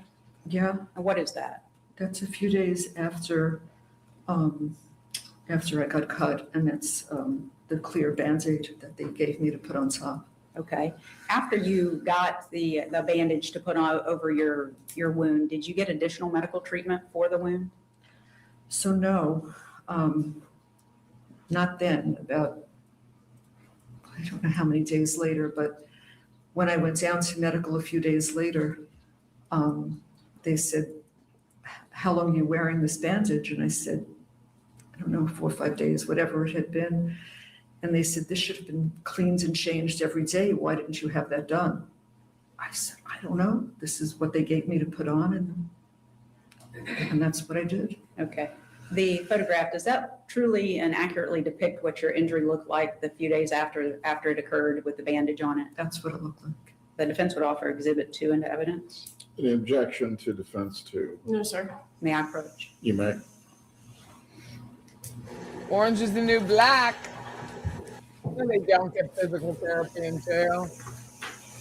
And at this follow-up visit, then did they change your bandage and clean the wound? They cleaned it and they put antibiotic cream on it, and Okay. they changed it, yes. And did you get any additional treatment for the wound? No, Did you request that you get a tetanus shot? My husband said, Donna, if there was rust on that metal, which there was, he said, you should ask for a tetanus shot. And so did you request So it? I requested it, and Oh they my did God, give it if to she had had tetanus and her husband was a doctor, he would know that a day and a half later, you're already dead. Okay. And then for as far as your medical conditions go, the last thing I want to talk about is something that I would give two different descriptions of, but I'm just asking the questions. You're the one providing the information to the court in your testimony. Uh-huh. So this shortness of breath or heavy breathing that you're experiencing, how long has that been going on? It's been going on several months, probably Oh, no. at least 3 months, I would think. Okay. And did it, you're experiencing it then during your incarceration, did you have it prior to being incarcerated? No, I did not. Okay. What have you noticed about the breathing and how would you describe it? Shortness of breath, heavy breathing, what? I guess it sounds like heavy breathing. It's shortness of breath. I've never had that before. I'm not a doctor. I don't know. I've gained more than a third of my body weight here. The diet is all carbs, no protein, and when you get spaghetti with mashed potatoes, cornbread, and white bread, that's your dinner. That's very typical of what we get. And we have had no exercise at all. We're confined, especially in the. She literally has put back prison care 200 years. She makes it. It's like, literally no one gives a shit. Like, I think a lot of times when people hear conditions in a jail or a prison, they're like, oh my God.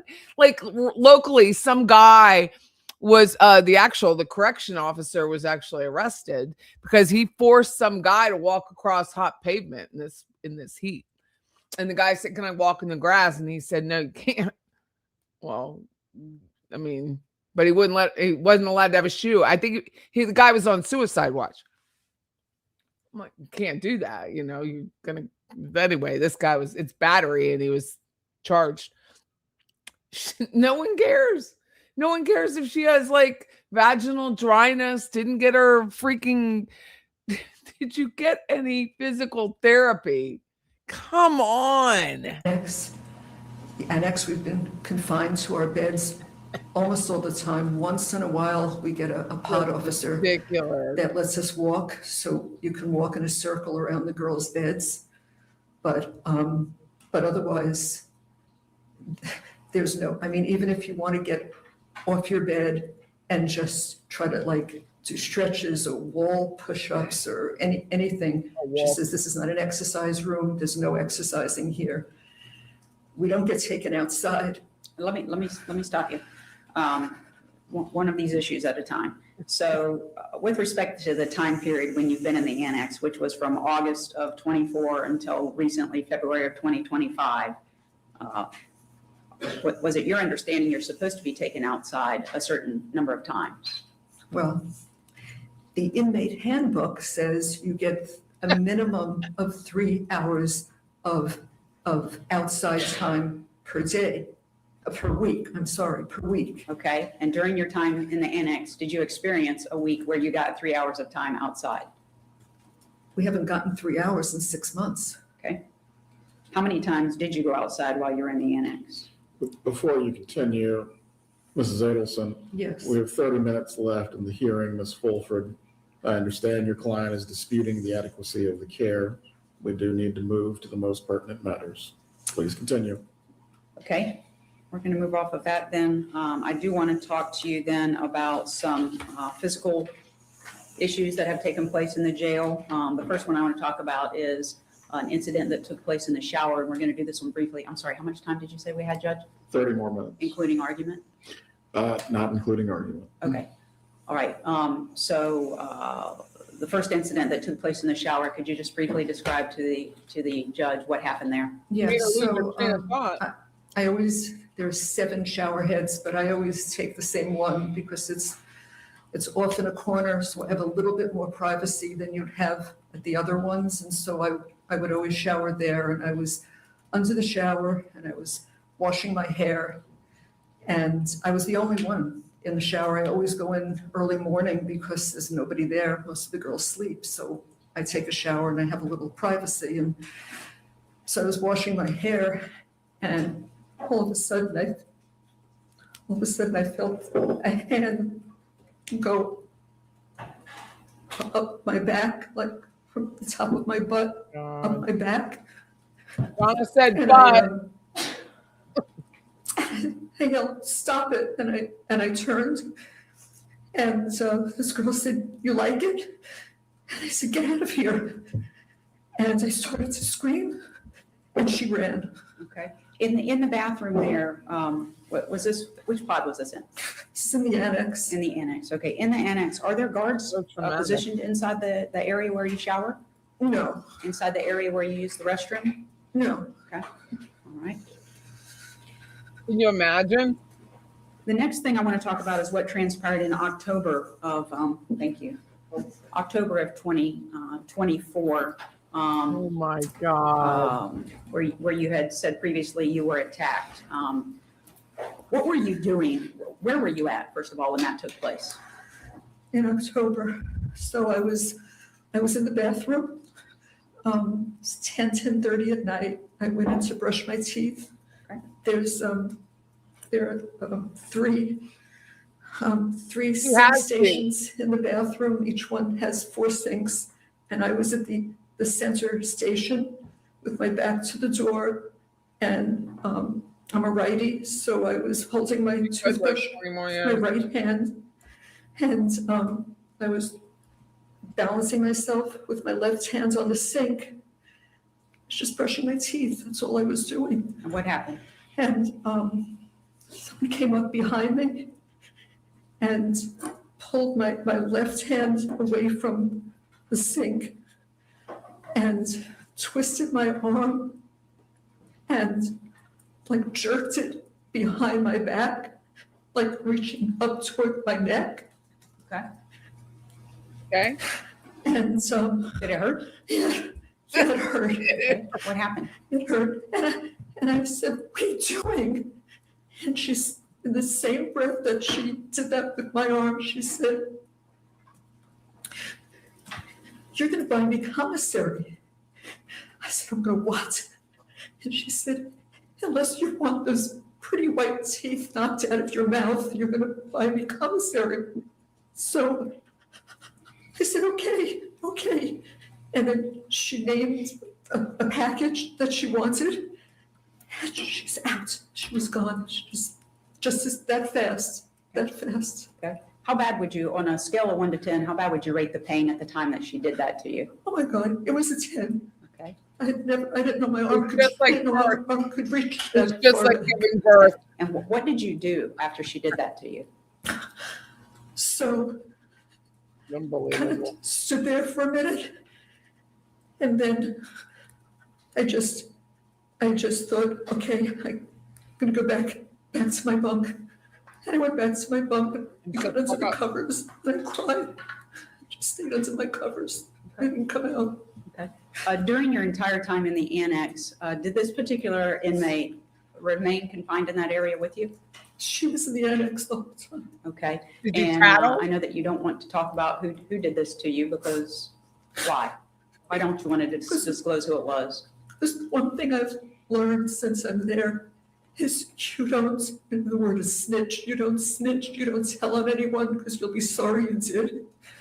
And I've seen that. And so I didn't even tell you for a while. I wasn't going to tell anybody. I didn't want to tell anybody. I didn't want, she's a big woman, and I was afraid of her. Okay. Approximately how tall would you say she is compared to you? She's over 6 feet, she's over 200 pounds. She's Okay. a very large woman. Okay. Were you afraid of her? Yeah, Okay. yeah, I was after that. Okay. And you said that she demanded that you were going to start getting No, a I'm weekly done commissary. after this. Did you do that? Yes. Okay. Let me, can I have just one moment, Judge? Go ahead.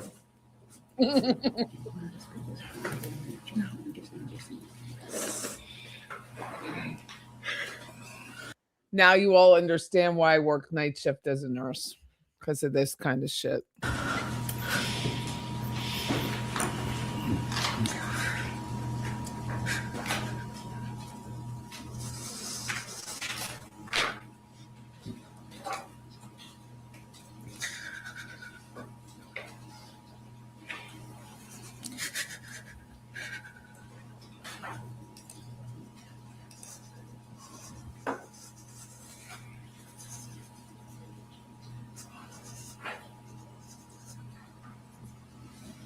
Your Honor, in order to move this along a little more promptly, I've requested of the state, and they have no objection. At this time, I'm going to offer into evidence State's Exhibit number 3. I'm sorry, I said state by mistake. Defense Exhibit number 3, Defense Exhibit number 4, and Defense Exhibit number 5. The objection was taken. No. Yeah, Yeah, admitted. Thank you. Ms. Adelson, prior to ordering commissary for this woman who attacked you, were you getting commissary for yourself? So I have an account, and you can buy up to $40 a week of food. And so I use that account to buy food, but not what she wanted. She wanted packages. Okay, let's make sure the court understands. When you say buy food, is there normal commissary through the jail where you were getting your commissary? Yes, Okay, and that's what you were spending $40 a week on for yourself? Aramark, yes. Okay, and what kind of items you buying for yourself off of that?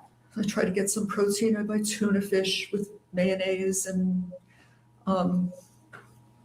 Substitute meals, if you will? yes, Okay, no noodles of any kind? no. Okay, all right. Now, is there a separate way that you can order commissary on the outside for inmates? Yeah, I Okay. can't do that. It would have to be ordered from somebody. You have to ask somebody on the outside to place the order. Okay, and when you referred to packages, is that the method that the woman who attacked you said she wanted you to get for That's her? what she asked me to get her. Yes. Okay, and these packages cost about $40 each, is that correct? 40 and then $10 for packaging or shipping, so it's $50 a package. Okay, and during the course of your time in the annex, while you were still in the annex, on just about every week, did she continue to find you in the bathroom and demand what packages that you would get ordered for her? Yes, And- she must have been keeping an eye on me, but when I was in the bath, those are the only times she would approach me is in the bathroom, and she would tell me what she wanted for that week. And did you make those orders through your husband? I called my husband. I didn't tell him what happened. I just called him and said, honey, I want some extra food. Would you mind ordering some packages for me? And he said, sure, honey. And he Okay. did. And he did that. And at the He's so time that fine. your normal What a canteen man. or commissary would be delivered, is that when the extra packages would be delivered as Yes, well? yes. What a, all the what a same. guy. Okay, and in the course of things, you would go pick up your canteen and then her extra packages, is that Yes. right? Yes. And where did you keep her items when you got back to the annex?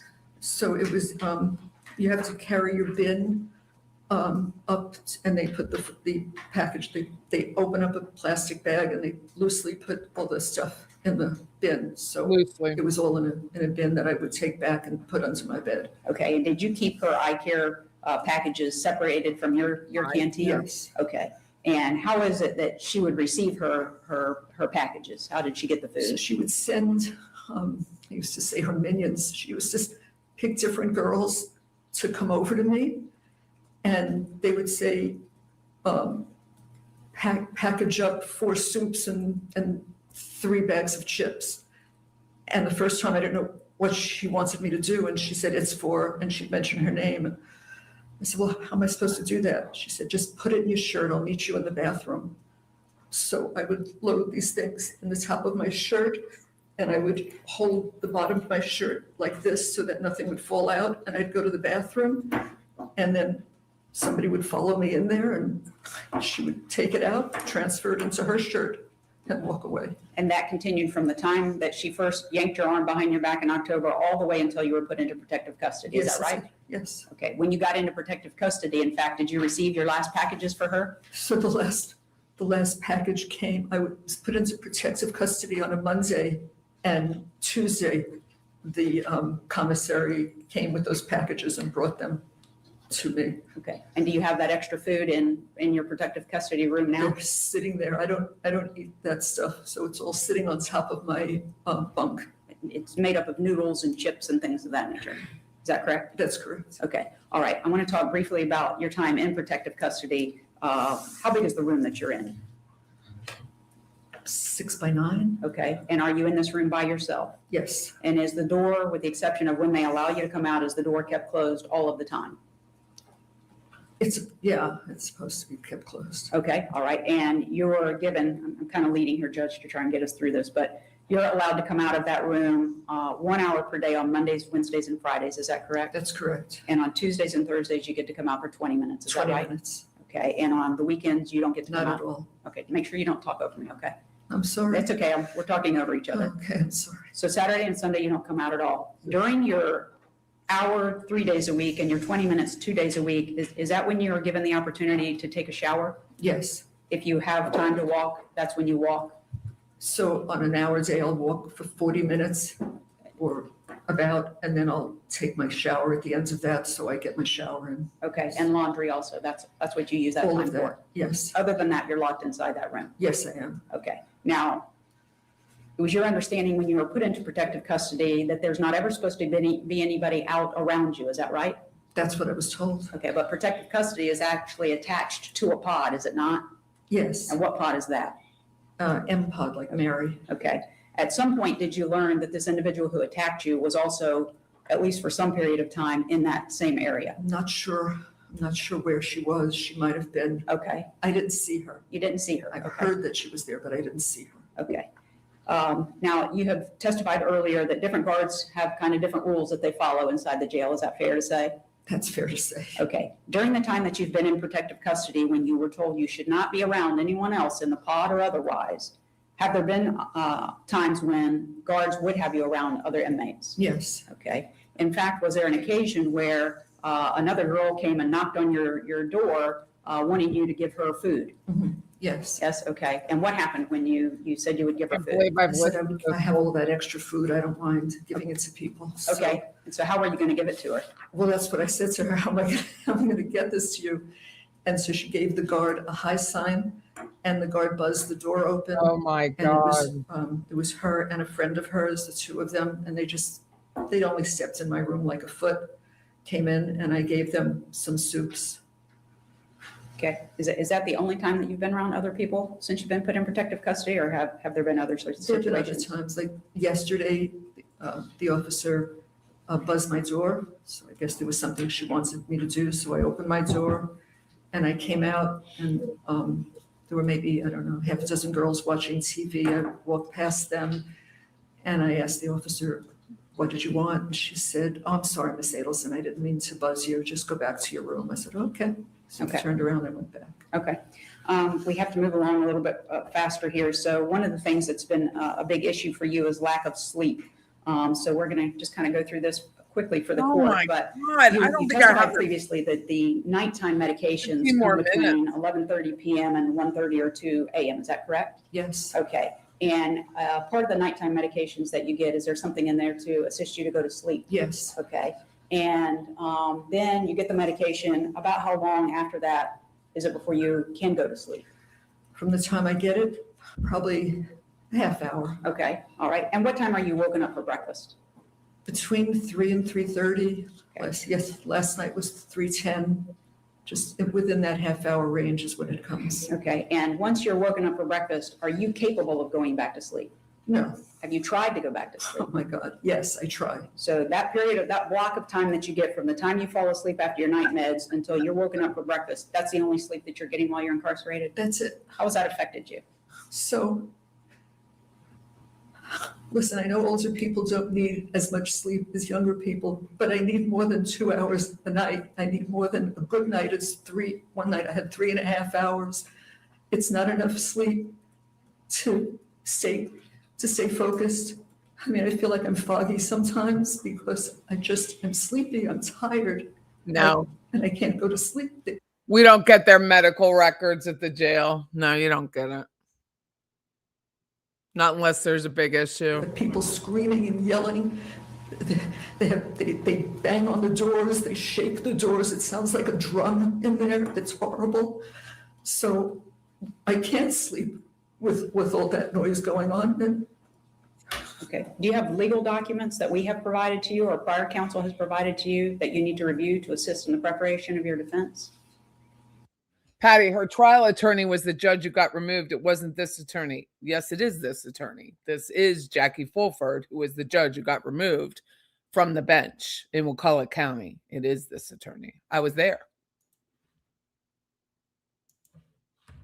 Ta-ta. This is Jackie Say that's Fulford. Sure. Do you keep legal documents with you that you're supposed to be reviewing to assist to prepare for your defense? sure, I've got two bins full of them. Okay. Are you having difficulty completing the tasks that we're asking you to do because of your lack of sleep? Yes. Okay. All right. I want to talk to you for just a second. You're able to make calls to your lawyers off of your tablet, correct? Yes. And those are supposed to be attorney-client privilege calls, correct? Yes. Okay, and they're not recorded according to what's said on the recording when you make the calls, is that That's right? right. That's Okay. During the time that you were in the annex, were you in a situation where you could be away from everybody so that you could make those calls without anyone hearing? No, I had to make the calls under my blanket because you couldn't hear me. I certainly couldn't hear you. So I would go under my blanket with the tablet and I would call you that way. That didn't keep the other inmates who were standing right next to you from hearing. It is what it is. Okay, was there a time when you and I were speaking and when you pulled the cover back, there was actually a guard there listening to your call? Yes, there was. And during the time that you and I are having conversations, do you also experience the same kind of problems with the phone that you had heard that Charlie had while talking to you, where the calls are dropped, et cetera? We've had it numerous times. Okay, are there times where we're not able to hear each other on phone calls? Yes. Is there static on the phone calls? It's static, and my now you've been complaining because I have this shortness of breath, so you say I'm breathing very heavy and it's hard to hear me. Okay. So it's difficult. All right, let me ask you a few questions.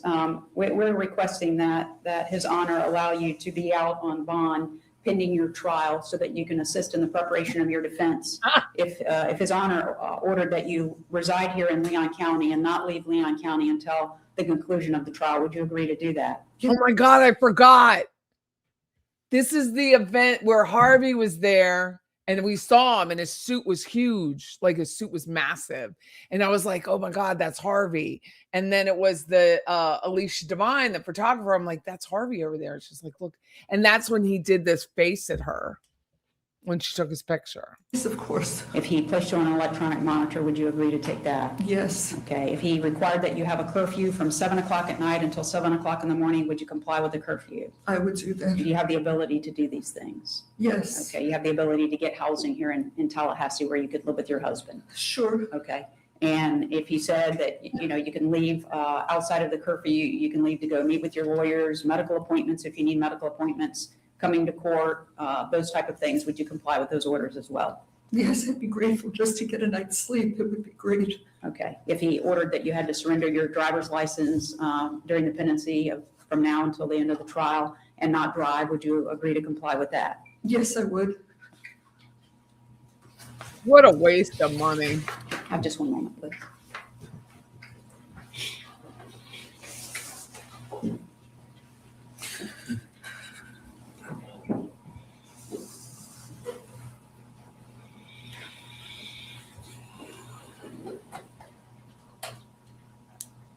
Oh my God, I forgot. So we realized he's there, right? And she's at the seat. This is before this all started.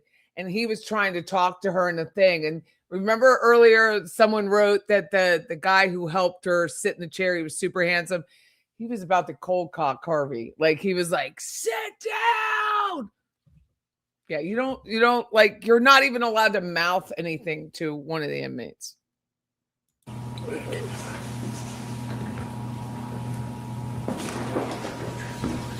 Thought I had asked this, but I might not have. For the medical conditions that you have complained of during the time that you were speaking with the doctors and they said that they didn't give you the treatments that you were requesting, did they ever offer that they would have a doctor from the outside perform the treatment for you? No. I don't have anything further. Oh my God. Disturbing cross-examination. Yes, sir.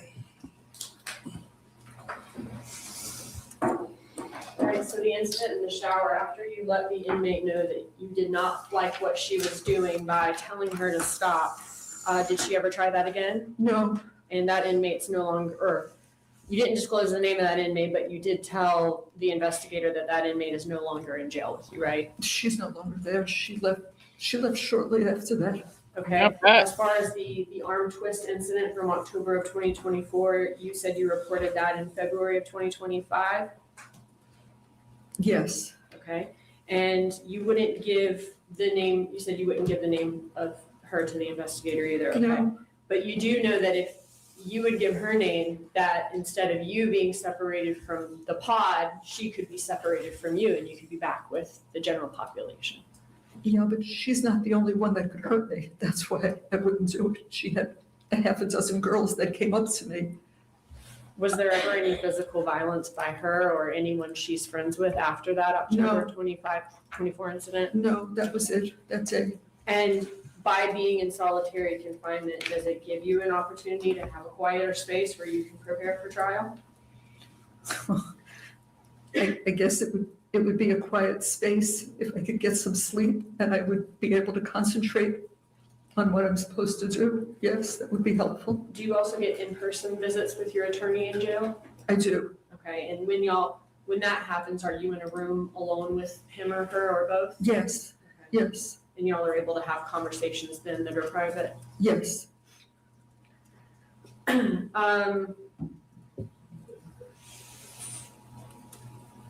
For the sciatic nerve, in December of 2024, were you offered a Solumedrol, a steroid injection for that pain that you declined? I am going to object to the use of the medical records by the state based on the prior objection. Student, do you have an ability to show that these records were not a part of what was obtained by Investigator Newland that is still disputed? No, these are part of what was obtained by Investigator Newland. But my understanding is that the defense would have opened the door to this by asking her about all of these times she was seen by medical staff and what basically was not done for her.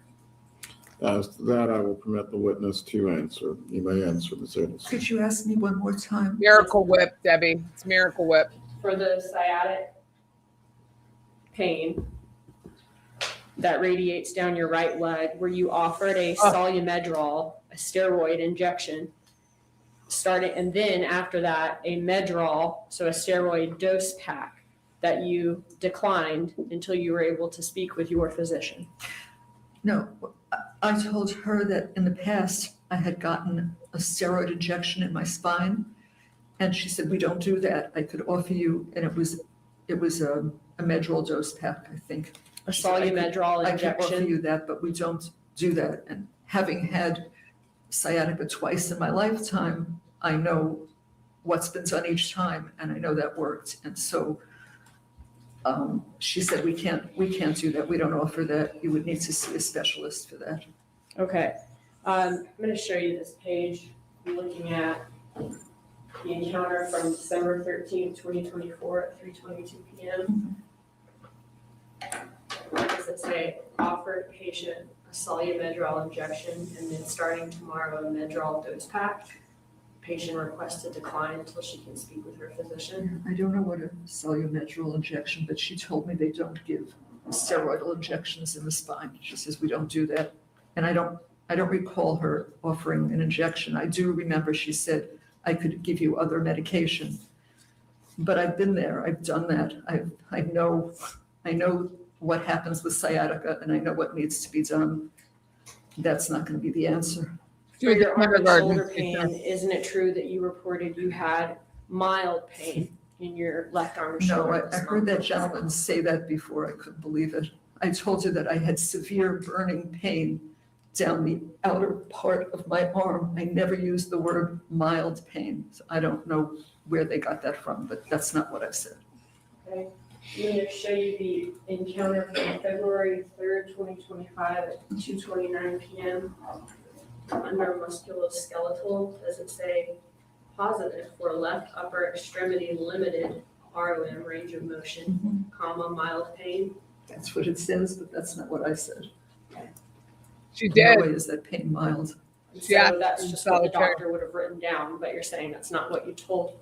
And I have said that if I were ever arrested, that would be the first thing I ever did. I'd smack somebody to put me in solitary. I did, had that been given to me and I read it and I had to sign it, I would say I never said this. But I'm telling you, I never said mild pain. Okay. It's shooting hot pain down my arm. for that injury, you did have an X-ray, and they did go over that X-ray with you and let you know that there was no fracture or dislocation. There was no fracture, that's what she told me. I didn't think it was a fracture. Or dislocation of your shoulder or arm. No, there's just pain.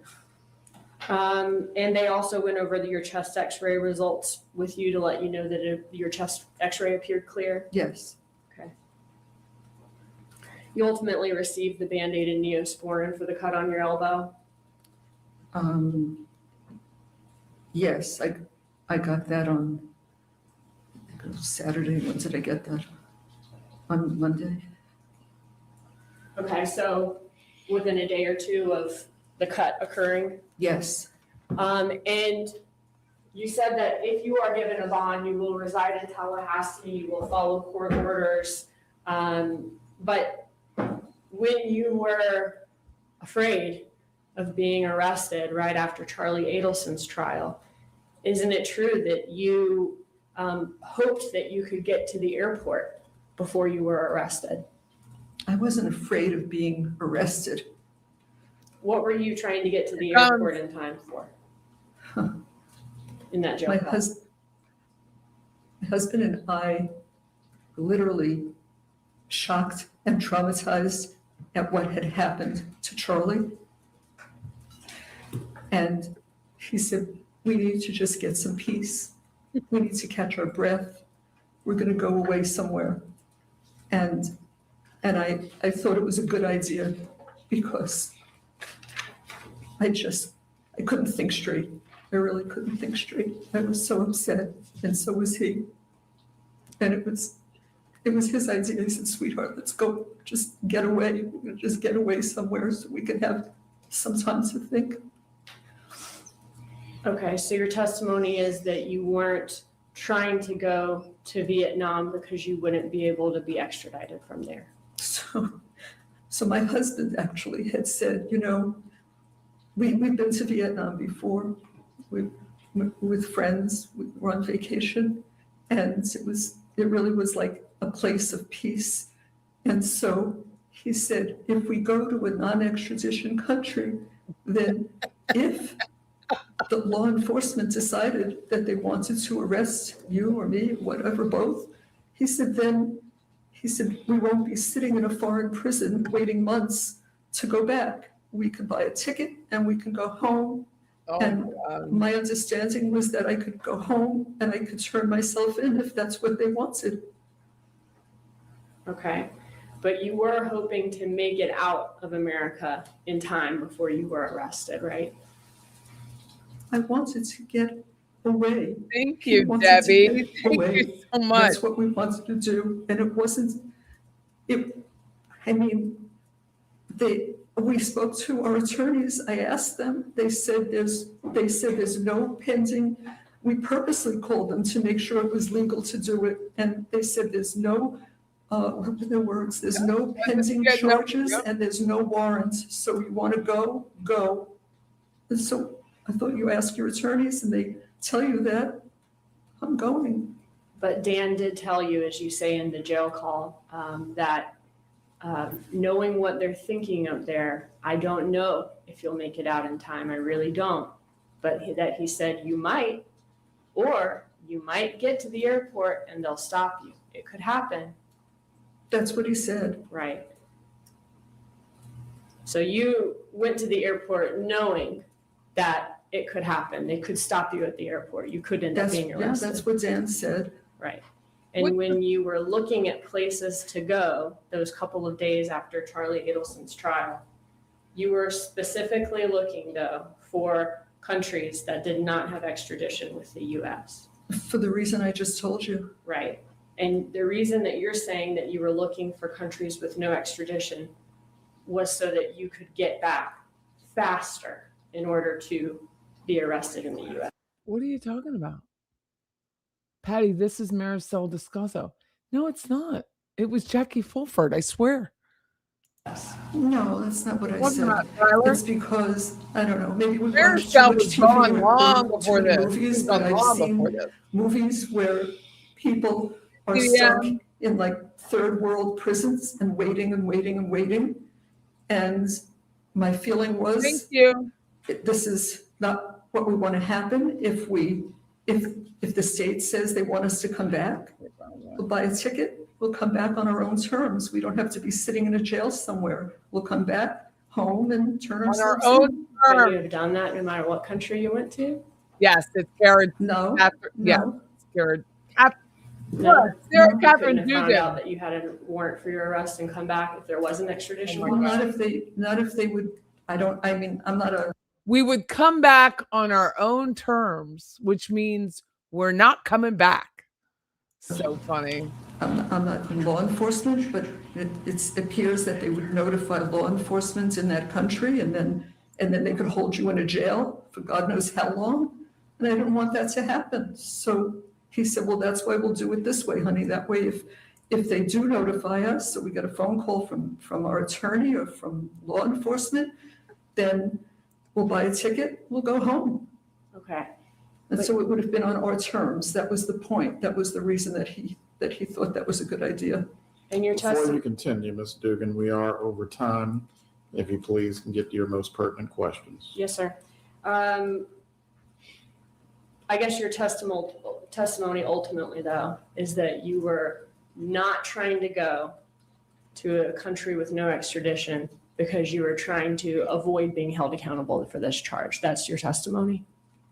I didn't do this. Okay. Being held accountable for this is not what happened. Being arrested for this case. Being arrested, Right. That was not what you were trying to avoid by trying to go to a non-extradition country.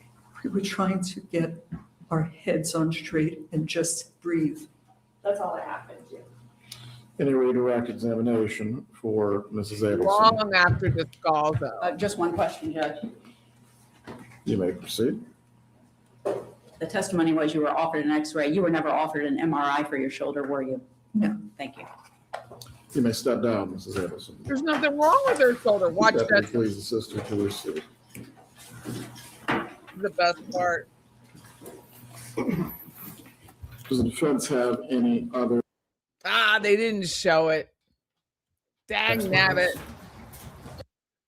There's me. Look at me. My head. I was bigger then. Look at that. That was 60 pounds ago. Oh, there's my buddy Dana Brooks. Ruth, John Steinbeck. Don't know who that is. I know her name, but I can't remember right now. There's Joel, Alicia, people I don't know. The camera guy. There's Rebecca. And then Harvey. Yep. Fun times. Fun times. Thank you, Debbie. That was a nice treat. I'll be able to buy a bottle of that stuff. I'm going to buy some of that sleep peptide, I think, if I can find it. Lumen over Harvey. Yeah, I was actually on Roberta. When you look at it, I was on Roberta Glass. I had the same glasses on. I was typing to you all. That's what I was doing. I was typing. There's a mentor lawyer back there. I don't know who that guy was. She's a girl who works for Joel. That's that intern that is a pain in the ass. He's an attorney, I think. That's the girl, Louise Eklund. She came over from England.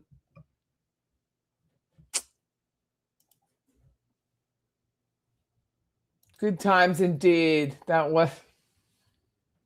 Well, I hope you all have a great evening. I did miss my chance to rub Charlie's head. Yeah. Or Harvey's head. Yes. Yep. It was interesting times. But I was at that hearing. It wasn't Maricel. Maricel only made it through one hearing before she got removed. She was like, "This is a way out of my league, and I'm going home. I'm going home." Blue River, what's your YouTube channel? It's fun doing it late at night, but I got to leave this parking lot. That's the only problem. Thank you so much, Debbie. Hope you guys have a great night. Have a wonderful Saturday. I pray to the Lord I get to sleep in while Donna is rocking it hard in the homestead. Rocking hard in Homestead. Although it does, I showed a picture, and I'm going to find it. It does look like their beds are a little thicker. in the Leon County Jail. I don't know how old this photo is, but this is the photo of inside of Homestead. Fun times with all those women. Everybody's on the same menstrual cycle. Everybody is on the same menstrual cycle. Fun times. That. So yeah, they look like thicker hospital mattresses, that kind of thing. Crime does not pay, people. Crime does not pay. Have a great night, everyone. Take care. Bye, John. Bye-bye. It's